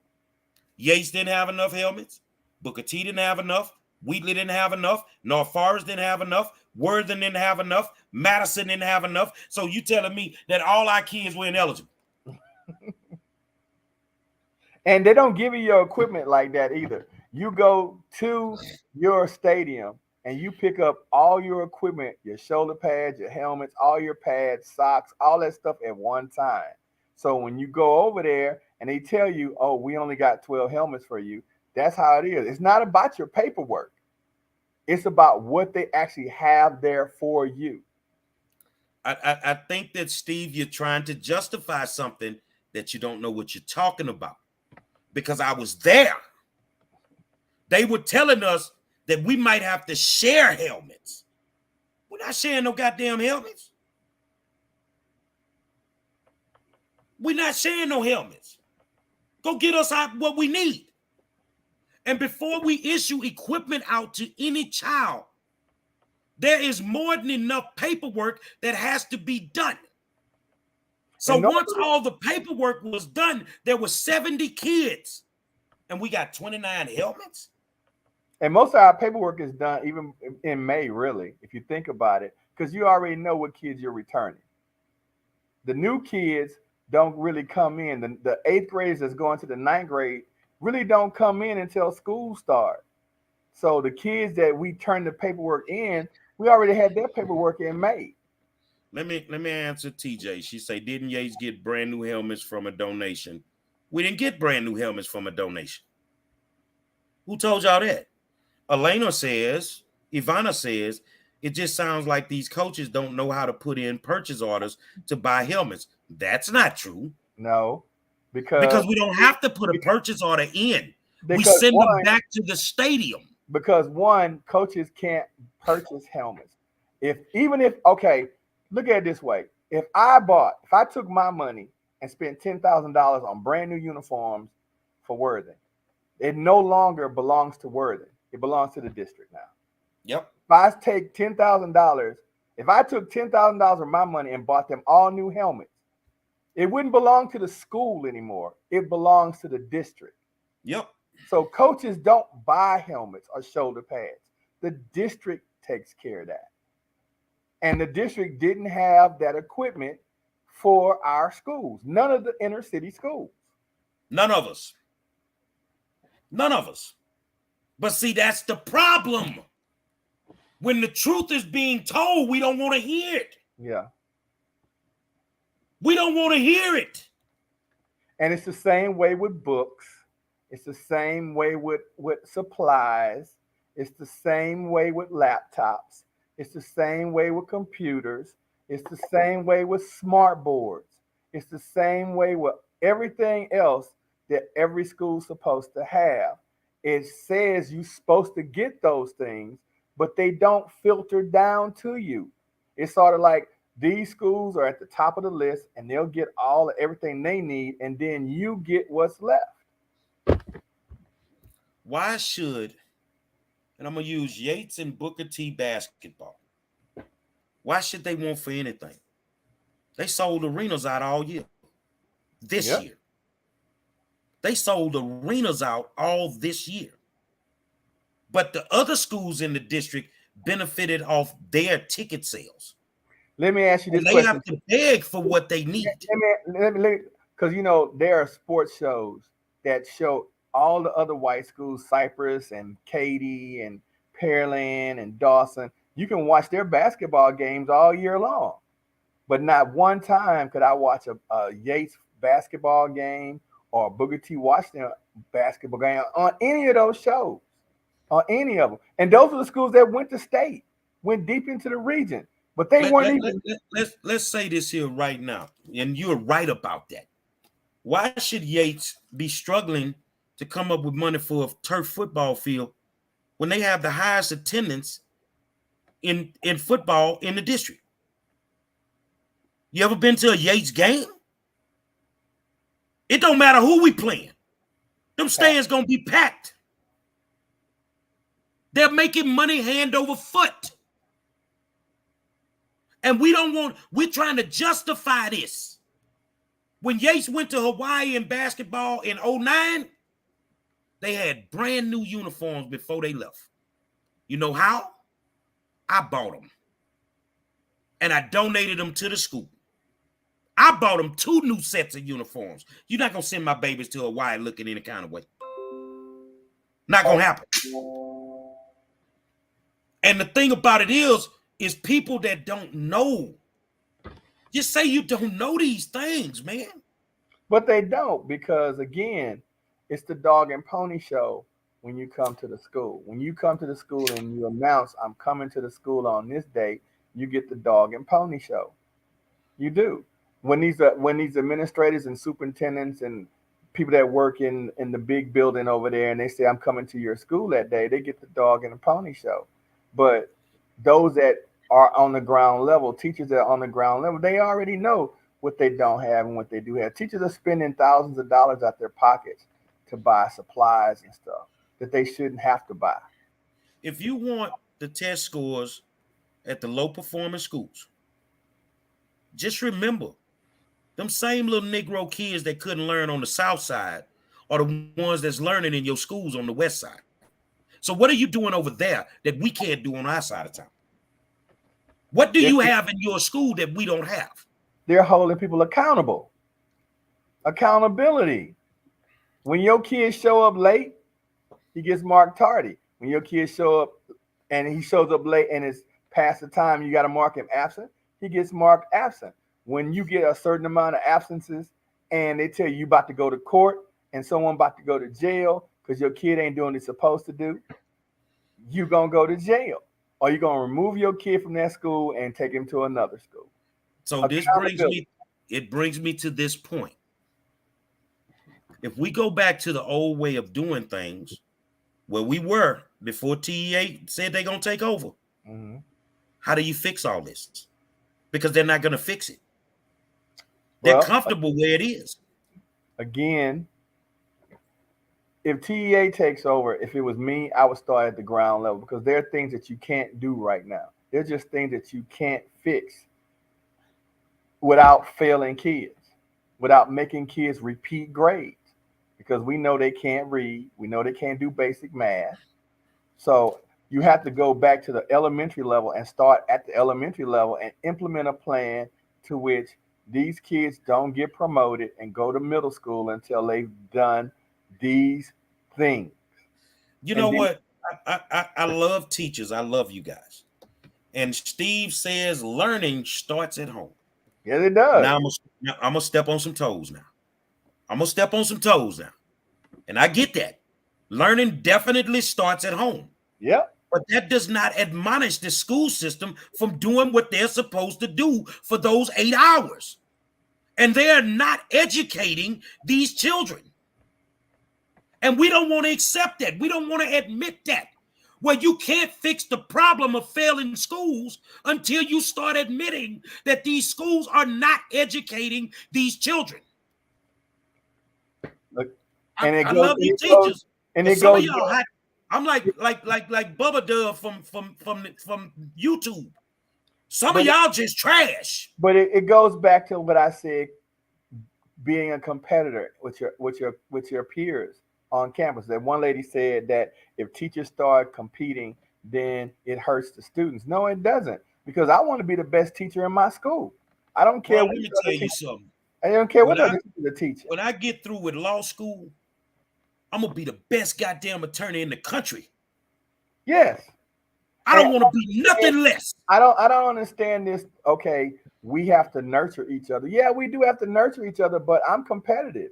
I want to be teacher of the year. I want to be teacher of the quarter. I want to be teacher of the month. I want all those things. I want to shine. And every teacher needs to compete and say, hey, if I'm not being the best teacher at my school, then I'm not doing what I'm supposed to do. If I'm not making my kids perform, because I make my kids every week write an essay. I'm talking about 500 to 800 words because they're not reading. So now I'm forcing kids to read and I'm forcing them to write papers. I'm Look, doing man, all of that. you're doing a great job. I know how you get out. And Steve said a lot of kids want to be taught, but some are distractions and make it really hard. And some of these teachers is trash. Because and I agree with that because there are distractions in the classroom and we got to get rid of those distractions. We do. Well, When there's a kids state come to law. There's when a kids state law that you guys are armed with. When yeah, that when kid kids becomes a distraction, all you got to do is go to your principal. You got to get him out of my class. it's when kids come to school and all they want to do is walk the halls and not go to class, we need to send them home. We do. We need to just send them home. That's what Joe Clark did. Joe Clark put them out of school. Okay, so here's the thing. Let's look at LaWanda. She say taking care of kids is different than some corporate ideology about competition. Okay, so if that's the case, Yeah. if that's your comment, then why the fuck we keep putting all these corporate folk on our school boards? Thank you. Thank you. Why can't our school board function right when we put a bunch of teachers on there? Yeah. Well, Because if they was piss poor in the classroom, they gonna be piss poor as board members. why don't we have educators that have been former teachers or are teachers right now on the school board? The That ones that ain't have been worth in jack shit. the one that's been in the classroom, the ones that know what's going on in the inner city schools. Those are ones who need to be sitting in those seats. The Those school board cannot function right because nobody wants to tell the truth that there's nothing but racism in closed session. The racism is there and it's a divide. Don't come out in closed session and sit in front of us and act like you buddy when you just finished tearing each other head off in the back room. The racism is there. And we don't want to acknowledge that because we don't want to say the wrong thing. and Steve said here, he said you just can't put kids out there. This is compulsory education. Okay, so let me ask him this. This is what happened to me in my classroom one day. And I have a rule. I have a rule, and I have several rules. I have like 20 classroom rules, and one of them is you can't eat in class while I'm doing instruction, and the other one is you can't have your phone out while I'm doing instruction or playing on your phone. So I give you a warning the first time. The second time I take your phone, I put it on my desk until we finish, and then the third time I give it to my administrator because you just can't follow rules. But I have kids that come in the classroom. The first thing they do, they sit down and start playing with TikTok and everything else. And I said, hey, either put your phone away or give me your phone. After about the third or fourth time of saying it to the same kid, I said, okay, give me your phone or you have to leave the classroom because you're a disruption. You're not learning. You're not trying to. And this is kids that do this every day. They want to come in the classroom and just sit there and play on their phone. The kid get up themselves and walk out the classroom. And then about 10 minutes later, the administrator brings them back. And he says, well, why did you put him out the classroom? And I said, because he won't give me his phone. Because all he wants to do is sit there and play on his phone. So then the administrator asked him for his phone. And he told him no. So then the administrator sends him home for 3 days. So the administrator feels like he was disrespected, but he didn't back the teacher up when the teacher was disrespected. Exactly. So there's no accountability. Let me read this. It should be that teachers be given quality professional development and support in a climate free of threats. I agree. I agree too. And I also agree that a whole bunch of y'all need to go up under the penitentiary for sleeping with them kids. Them kids shouldn't have to come to school and worried about being molested. If we gonna talk about it, let's talk about it. Let's talk about it, because it's a lot of things that go on in the course of a school day with school personnel that should not be happening on school campuses. It should not be happening. Don't be a single man going to a school and look good. Here's one. Medlock Jr. says we have to fight for affordable curriculum drive daycares, childhood and pre-K. Many of our kids in our neighborhood start grades schools behind. And I said something earlier about this because when I went my first day at kindergarten, I knew my ABCs. I knew how to count to 100. I knew how to read. I knew my address. I knew my phone number. I knew my grandmother's phone number. And we're talking about kindergarten. So I think that our parents aren't preparing kids to come to school. I think their kids are sitting at home watching videos and watching TV because TV has become a babysitter for a lot of parents, so they don't have to deal with their kids. And then when they become of age to come to school, they just send them to us to be disciplined and taught. And then they get there, and then you got like you slow the whole class down by trying to teach three or four kids, or maybe five or six kids that don't know their ABCs, that don't know how to write their name, that don't know how to read, that can't count. And then you're forced to send those kids in kindergarten to the first grade, knowing that they are not prepared to be in the first grade, but that first grade teacher has to pick up where you left off because now she still has to teach them how to read, how to write, how to count. And it just goes on and on and on and on. Steve says, so you made my case, learning starts at home.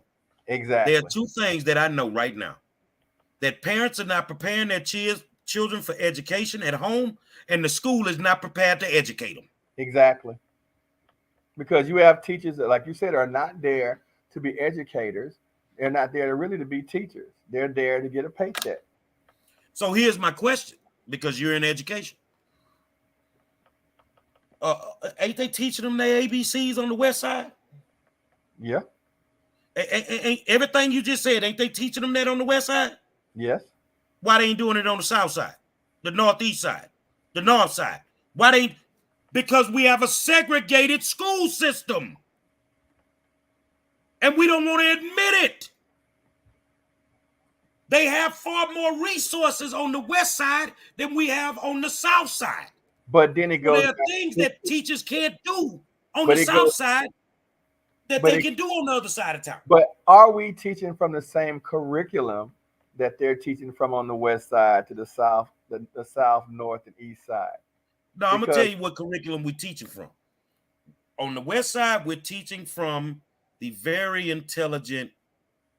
We're gonna have some very intelligent student curriculums, yeah. and on the south side, they're teaching from the nigga get it how you live. Because I mean, when you look at Shit, I'm there. curriculum, I see it. yeah, when you're looking at curriculum, you're like if you're saying the West Side is doing it, and we're saying the West Side is doing it, that means that someone is holding them accountable to meet certain standards at certain times. Are Okay, we are but we when making sure that those standards that they're meeting on the West Side during those timetables are also being met on the South, East, and West? I mean, in East and in North. bruh, I see it. I'm in there. I'm in these schools, and I see the difference in how children are being taught. Yeah. I see it. I see it, and it's sad because people don't want to admit that the system is jacked all the way up. And I agree It's, with you. it's jacked up, bruh. And I it took me being able to go in these schools to be able to see it. and I'll use this as an example because my oldest daughter went to Chavez her freshman and sophomore year. Then her junior year, she decided she's gonna go to Bel Air. Right now, my daughter was a straight A student at Chavez, and that year she went to Bel Air. The first semester, she came home crying.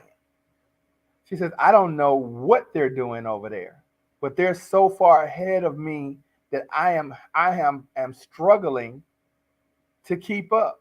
And after a semester, I had to bring her back to Chavez because every day she was coming home and almost in tears. And it wasn't that those kids were smarter than her. It's just that they were doing something over there that they weren't That doing they it. wasn't doing over here. Exactly. That's what I keep trying to tell people. They're teaching them totally different on different sides of town. Yep. And she They're wouldn't. teaching, And look, she would cry, and she would. I sit down because I'm good at math and science. I would sit down with her and I would explain to her her geometry and her trigonometry and calculus and stuff, and we'd work on it. And she'd go to school and she'd say, "They're giving me homework in every class every day. I'm not used to this." Because at Chavez, she wasn't getting homework every day. She didn't. She would get her books and not even look at them sometimes. But at Bel Air, she had all her books. She had homework just about every day in every class. She had to write papers. They were holding her accountable for things that she wasn't being held accountable for at Chavez. And at the now, end of the semester, I had to drag her back. now Steve say those kids were reading Harry Potter books in elementary and middle school. Did they get them out the libraries? Because we don't have them on our side of town.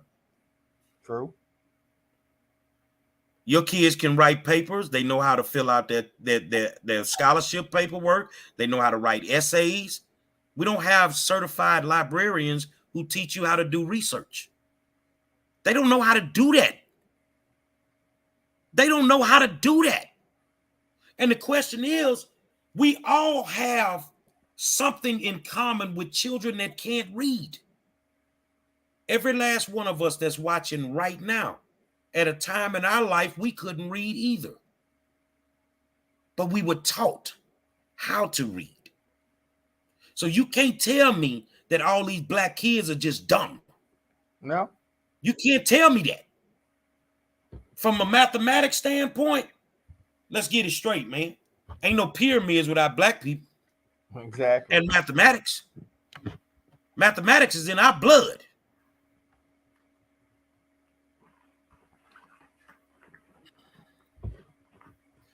And I almost lost my chain of thought. But Steve said exactly. Some did, and some parents brought them, I'm sure. Parental involvement is the key. No child left behind is what you said earlier. So the shit was funny, and y'all was cool with it when y'all was pushing their parents through school and they couldn't read. I want. So I now want. I want to show this because show that. this is my kids' assignment. These are all the papers that I still have to grade that I collected this week from 80 students because I'm making them write papers. I'm making them read books. And I told them, I'm like, the reason I have classroom books is because when you go to college, you're going to have to buy books. It's not going to be on a laptop for you to just pull up like you pulling up YouTube. You're going to have to pay for books. You're going to have to read books. You're going to have to write papers. And my kids will tell you they are having to read like this past week. You know, we're in a book right now that's doing maritime history. And this week was all about the American Revolution. They didn't even know that Crispus Attucks was one of the first people to die, a black man. And most of them went to Crispus Attucks, but didn't even know he was like the first person to die in the American Revolution. But I made them write an 800-word paper this week. It's a 4-day week now, and they're STAR tested. I still got my 800-word essays done. Yeah, they turned in that work, and that's the kind of teachers you're gonna have to have. You're gonna You have gotta to get teachers like that, man. You yeah, gotta get teachers like that. because I tell them I'm running a college level class. I'm teaching you and I'm preparing you right now to do college level work. I'm telling them right now, you need a 1200 on your SAT, not a 9, not a 7, not a 6. You need a 1200 on your SAT. And the only way to get it is you're going to do more reading. You're going to have to study more math. You're going to know your history, and you're going to know your science. You got to take biology, you got to take chemistry, you got to take physics. If you're going to ever compete with your counterparts that are already doing it, are already learning it, you got to start doing it now. So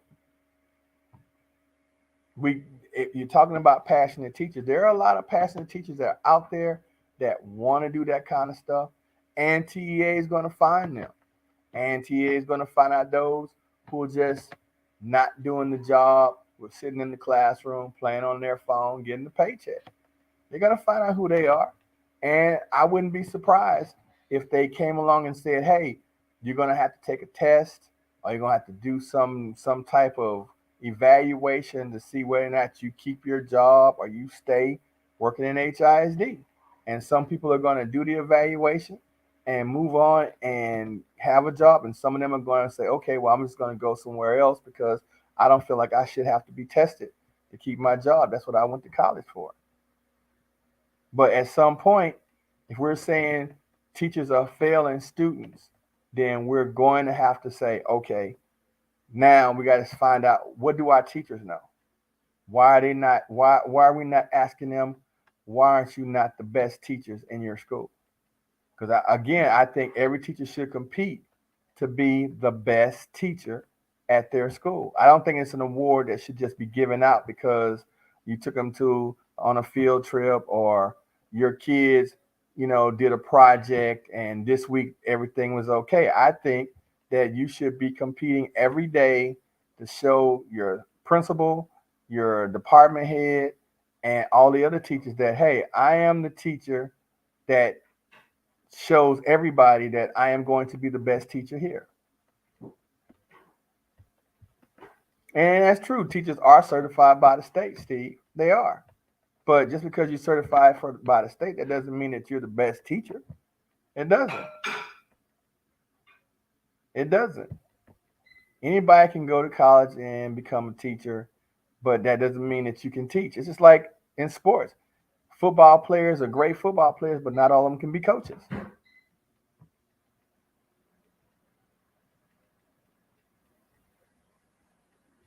First year, and Mr. Medlock Jr. here said, first year they will interview and do formal observations. The results of those, along with scores, will determine continual employment the second year of the takeover. That may be true. That may be true.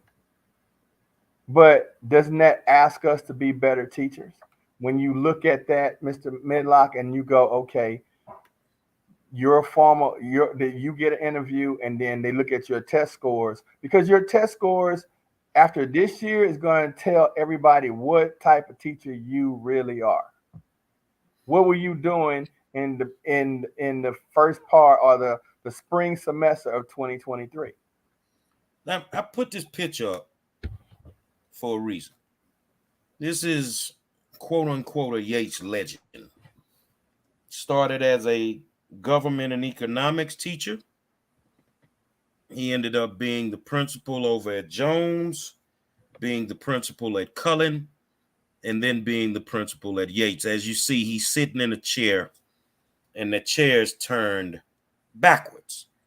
And if you know where that's at, that's right in the main hallway of the old Yates. That's where he would sit every single morning. He was the principal. And his name is Ronald Mumphrey.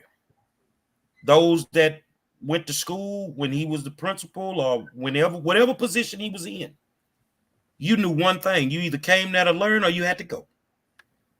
That's all it boiled down to. And he would sit in that chair, and if a kid was walking the hallway and didn't have a valid reason, he would look at Miss McNeil, sugar, take him in there and unenroll him. He added by subtracting. Yeah. Because if you were going to be there, you were going to learn. He didn't care what the district said. He did what he was supposed to do. And because he did that, a whole bunch of us made it, man. He didn't cut any corners. But you got principals that are afraid to disenroll these students that are bad apples. And we got students walking the halls of schools. They're only there for several different and I've even took a census of this. I've had a student tell me the only reason I'm here because I asked him, I said, why are you here if you're not gonna go to class? He said the only reason I'm here is because one, they serve breakfast in the morning, they got lunch. This is where all the girls are, and I can meet all my friends. I'm not interested in going to class. That's exactly what he told me. He said they can't make me go to class. I said, but you're failing all your classes. Okay. Say, man, let me tell you this here, and I think you would agree. I don't give a damn what you're doing in school, because at a certain age, they need to put your ass up out of there. You don't need to be 20 years old in high school, man. Oh, you got a lot of kids 18, 19 years old in the 10th grade. You got a lot of, Unbelievable. and a lot of people will say, well, it's because of COVID. A lot of them say that it's because of COVID. They fail and they're behind because of COVID. Okay, they're behind because of COVID. But when that 18-year-old or that 17-year-old who's about to turn 18 walk in your classroom and sit down and put his head down with his hoodie on and don't want to do anything and tells you basically, I'm not doing your work. Like, I have days where I take my kids outside to do physical fitness because we're ROTC, right? I have kids that basically tell me I'm not going out there and run around the track. I say, well, I'm just going to give you a 50 for the day. And they go, okay, I'll take a 50. Well, see, that's why I don't want to be a teacher when I graduate. I don't care how many times these folk talk to me, because I'm different. Um, you don't want to go run? Okay, cool. You get a 0 for the day. You didn't try. If you tried and you fail, okay, we'll make sure that you're good. Yeah. But if you ain't even tried, you're getting a 0. If you didn't turn the assignment in, you're getting a 0. I'm not giving you no 50. You didn't even earn 50 points. And this is why I give a 50 and not a 0. Because I believe that every kid deserves a chance to recover. So I'll give you a 50, and then you'll come talk to me later on. You'll go, and someone come back to me and go, Mr. Hayes, I'm sorry, I'm wrong. I say, okay, well, I'm going to give you this work, and if you do this work, you may be able to recover from that 50. But if I give you a 0 and I keep giving you zeros, you can't recover. Well, in the real world, you either do your job or you lose it. True. Here's one of the I'm principles. not giving you gonna earn it. I'm not giving you nothing. And here's Mr. Medlock Jr. said again, the principals have to get permission from district to unenroll or to do discipline placement. You have organizations that watch suspensions and discipline placement. I have something on that because I had a student come to me crying one day. She she had missed 60 days of school, 60 in the first semester. And she came crying to me. She said, Miss Hayes, I really need your help. Because I want to go in the military, but I need my diploma, and they're about to kick me out of school. And I'm like, who's kicking you out of school? She says, well, they said I missed too many days, and now they just basically told me to just go home because they're not making any money off my attendance, so I don't need to be here. And true enough, they were going to kick her out of school. And I don't know who the principal got permission from the district to do it, but hey, they was going to kick her out of school because she had missed 60 days.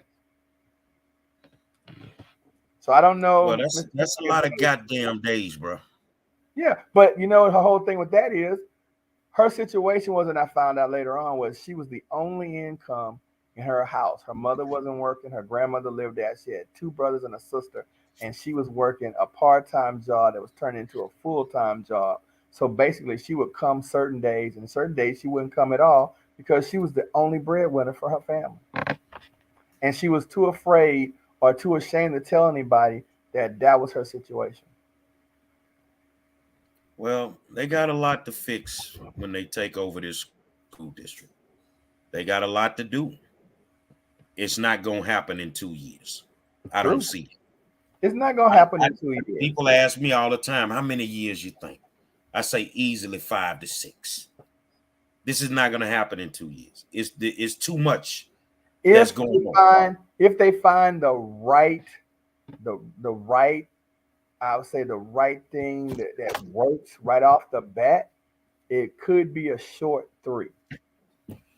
But I don't think it's gonna work that way because I think you're gonna have a lot of opposition You're gonna have a lot of people that's gonna fight the system. You're gonna have a lot of politicians that's gonna keep screaming like they're stealing from our schools to turn it into charter schools and everything else. I'm But telling. they stealing from them now. I would like to tell everybody this: if they're having another meeting, right? Are they having another meeting? They, I mean, they had their four. They're probably gonna have some more. If they have another meeting, I would like to tell everybody just go to the meeting, sit there, and try to listen to what the man has to say right off the bat, Yeah. and then ask your questions. Let him say what he has to say. If you don't like what he has to say, that's fine. Take notes. Because I go to meetings all the time and I take notes. And then right after they say something, I raise my hand and I start asking questions. So you said that we're going to do this, and this. But if we do that, won't this happen? See, that's when you ask the intelligent question. But you're not going to get intelligent answers when you're standing up there screaming at the man, talking about, I want to talk to your boss. I don't want to talk to you. I want to see the mayor. I want to see the governor. I want to see my state representative. I want all them people down here. First of all, if them people had any inkling of being at that meeting, they'd have been there already. They would have. If the governor really wanted to talk to you about what's going on, he would have been at that meeting. If it was important enough to them to be at that meeting, they'd have been at that meeting. So all them people you're asking to come down and explain to you why TA is taking over, they're not going to show up. So you got to work with what you got. And TEA is here. So go to the meeting, listen to what they have to say, voice your opinion in an adult manner, and see what happens. Yeah, I'm just reading this article that they're gonna appoint a conservator in Austin ISD Yeah, in regards to special ed. Man, these people ain't playing, man. no, because kids are failing everywhere. And the federal government is coming back and saying, we're giving you tons of billions of dollars and your schools are failing. I mean, it's Yeah. not just us, and we're probably not the only state that this is happening to. I'm sure there are other states that their schools are getting taken over because the federal government is kicking out billions of dollars and schools are failing and kids are failing. We're not the only state or only school district got failing kids. It's happening all over the place. But we got more crooks than everybody else. Yeah, well, we got a lot of crooks. We got a lot of crooks. There's millions of dollars that are missing, and someone's got to account for that. People gonna go to jail, like you said. They're gonna find out who did it, and that's one thing that scares everybody right now. The ones that are screaming because they know if you look deep enough, you'll find the skeletons in the closet that lead to the money that's been spent, taken, and stolen. I gotta read this because Ivana says there was some ignorant people at the meeting. I agree. One lady was like, the takeover is because of Black Gold Texas tea. She wants free oil contracts. Well, get what? She been We watching agree. Beverly Hillbilly. We agree, but even with her, Yeah, regardless of what you say it's about, I ain't never seen you before. yeah, This is a great time for politicians to campaign. This is a great time for people to get some camera time. But while all this is going on, these kids are not being educated. exactly. While everybody's in the meeting arguing and fighting, these kids are not being educated. And And now Steve we got says, to dump off. We got to dump off thousands of kids after graduation into the streets of Houston and say, survive. Steve says here TikTok is investing more money for programming our kids. Steve, the worst thing that's really happened to our kids is their cell phone. It really is because they can do everything that they want to do on their cell phone, and we allow them to come to school and use their cell phone. And then when we take your cell phone, the cell phones from your kids, the parents come to school and say, "I need my kids to have their cell phone so I can get in contact with them." I have parents that call their kids in the middle of the day in school and ask them questions. I've had kids actually ask me, Mr. Hayes, can I go in the hallway and talk to my mom because she's on the phone asking me about something that my brother has supposed to do, but I wasn't there. And I'm like, what? Yeah, that happens. But the worst thing that's ever happened to our kids is their cell phones because try taking your. I had a girl cry all day. I had her send friends in there because I took her phone from her, and she literally broke down in crocodile tears and started crying because I took her phone away from her in class so she could pay attention to the lecture. So the worst thing that ever happened to our kids is their cell phone and social media because that's all they care about. That's all they see, and that's all they do. I have Well, kids that tell me I sleep with my phone. I'm like, what? Like, yeah, I plug it up and I sleep with it. That way, I don't miss any of my notifications. If the phone light up, I want to see what it is. I'm like, okay, but how you sleeping when you're catching every notification that comes on your phone all the time? And like, well, I just don't want to miss anything. And I'm like, that's crazy. well, brother, I appreciate you taking the time out. We go hard in the paint. Oh yeah, yeah, Um, the thing is guys, that the takeover is gonna happen. So you have to do what you have to do, what's best for you and your family. Um, but just don't think that everybody gonna open the door for HISD people. Because a lot of them gonna be like, I don't want them. yeah. They gonna be like, they coming from a school district getting taken over. I don't want them. You feel what I'm saying? So sometimes it's better to stay put. Right now, we don't know what's gonna happen. But if the good old politicians can throw a Hail Mary, then you never know what's gonna happen. But I don't think they understand where they at right now. I'm gonna tell you where they at. They in the tub. They went to Houston, and they under the water. Yeah. They can't. They gonna have to deal with this. But It what? ain't Okay, no, it ain't no getting around this. They got to but deal with but this. but this is another thing. What happens in sometime between the 10th of May and the 21st of May? Someone comes up with a federal injunction that halts everything that TEA is trying to do. We gonna have to deal with it. The question is who you gonna appoint as a superintendent? Because the one we got most likely will be gone. Yeah, because I can And see I don't give a that. damn. We could run it with the janitor because he ain't worth the damn anyway. Because I can see that happening somewhere between the 10th of May and the 21st of May. A federal injunction comes down and says, no, TEA can't take over. And then where are we? Right back to square one Exactly. with the racism in the boardroom in closed session and nothing getting done. And then I think that some people will just be comfortable with that. And then our kids won't get an education regardless. Business And as but usual. but at least the teachers will get a raise. Business as usual. Exactly. So let's keep pumping out these convicts and these strippers, and we're gonna be just fine in the world that's called America. In the country that's called America. Let's just keep pumping out these drug dealers and these strippers, and we will be just fine. Say, until the next time, my friends, don't expect me tomorrow. I'm going to see New Edition. I'm not coming on no show. I'm I'm just taking. letting you know. I'm going to the movies. I'm gonna I see got to some. see New Edition. I'm gonna see Aaron somebody. Hall and Guy, Key Sweat, Tank. Yeah. But I got to see Aaron Hall because he looks like a certified crackhead. He looks like a certified crackhead and quick to take his shirt off. Tell me if Bobby shows up and he can dance.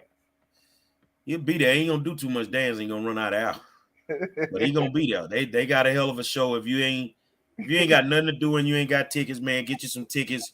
It's worth whatever you pay. Trust me when I tell you, they the hottest group in the country right now. All right. Until next time, y'all. All right. Five It's the star. See War you. Zone. All right, my friend. It's the War Zone, and I'm the 5-star general.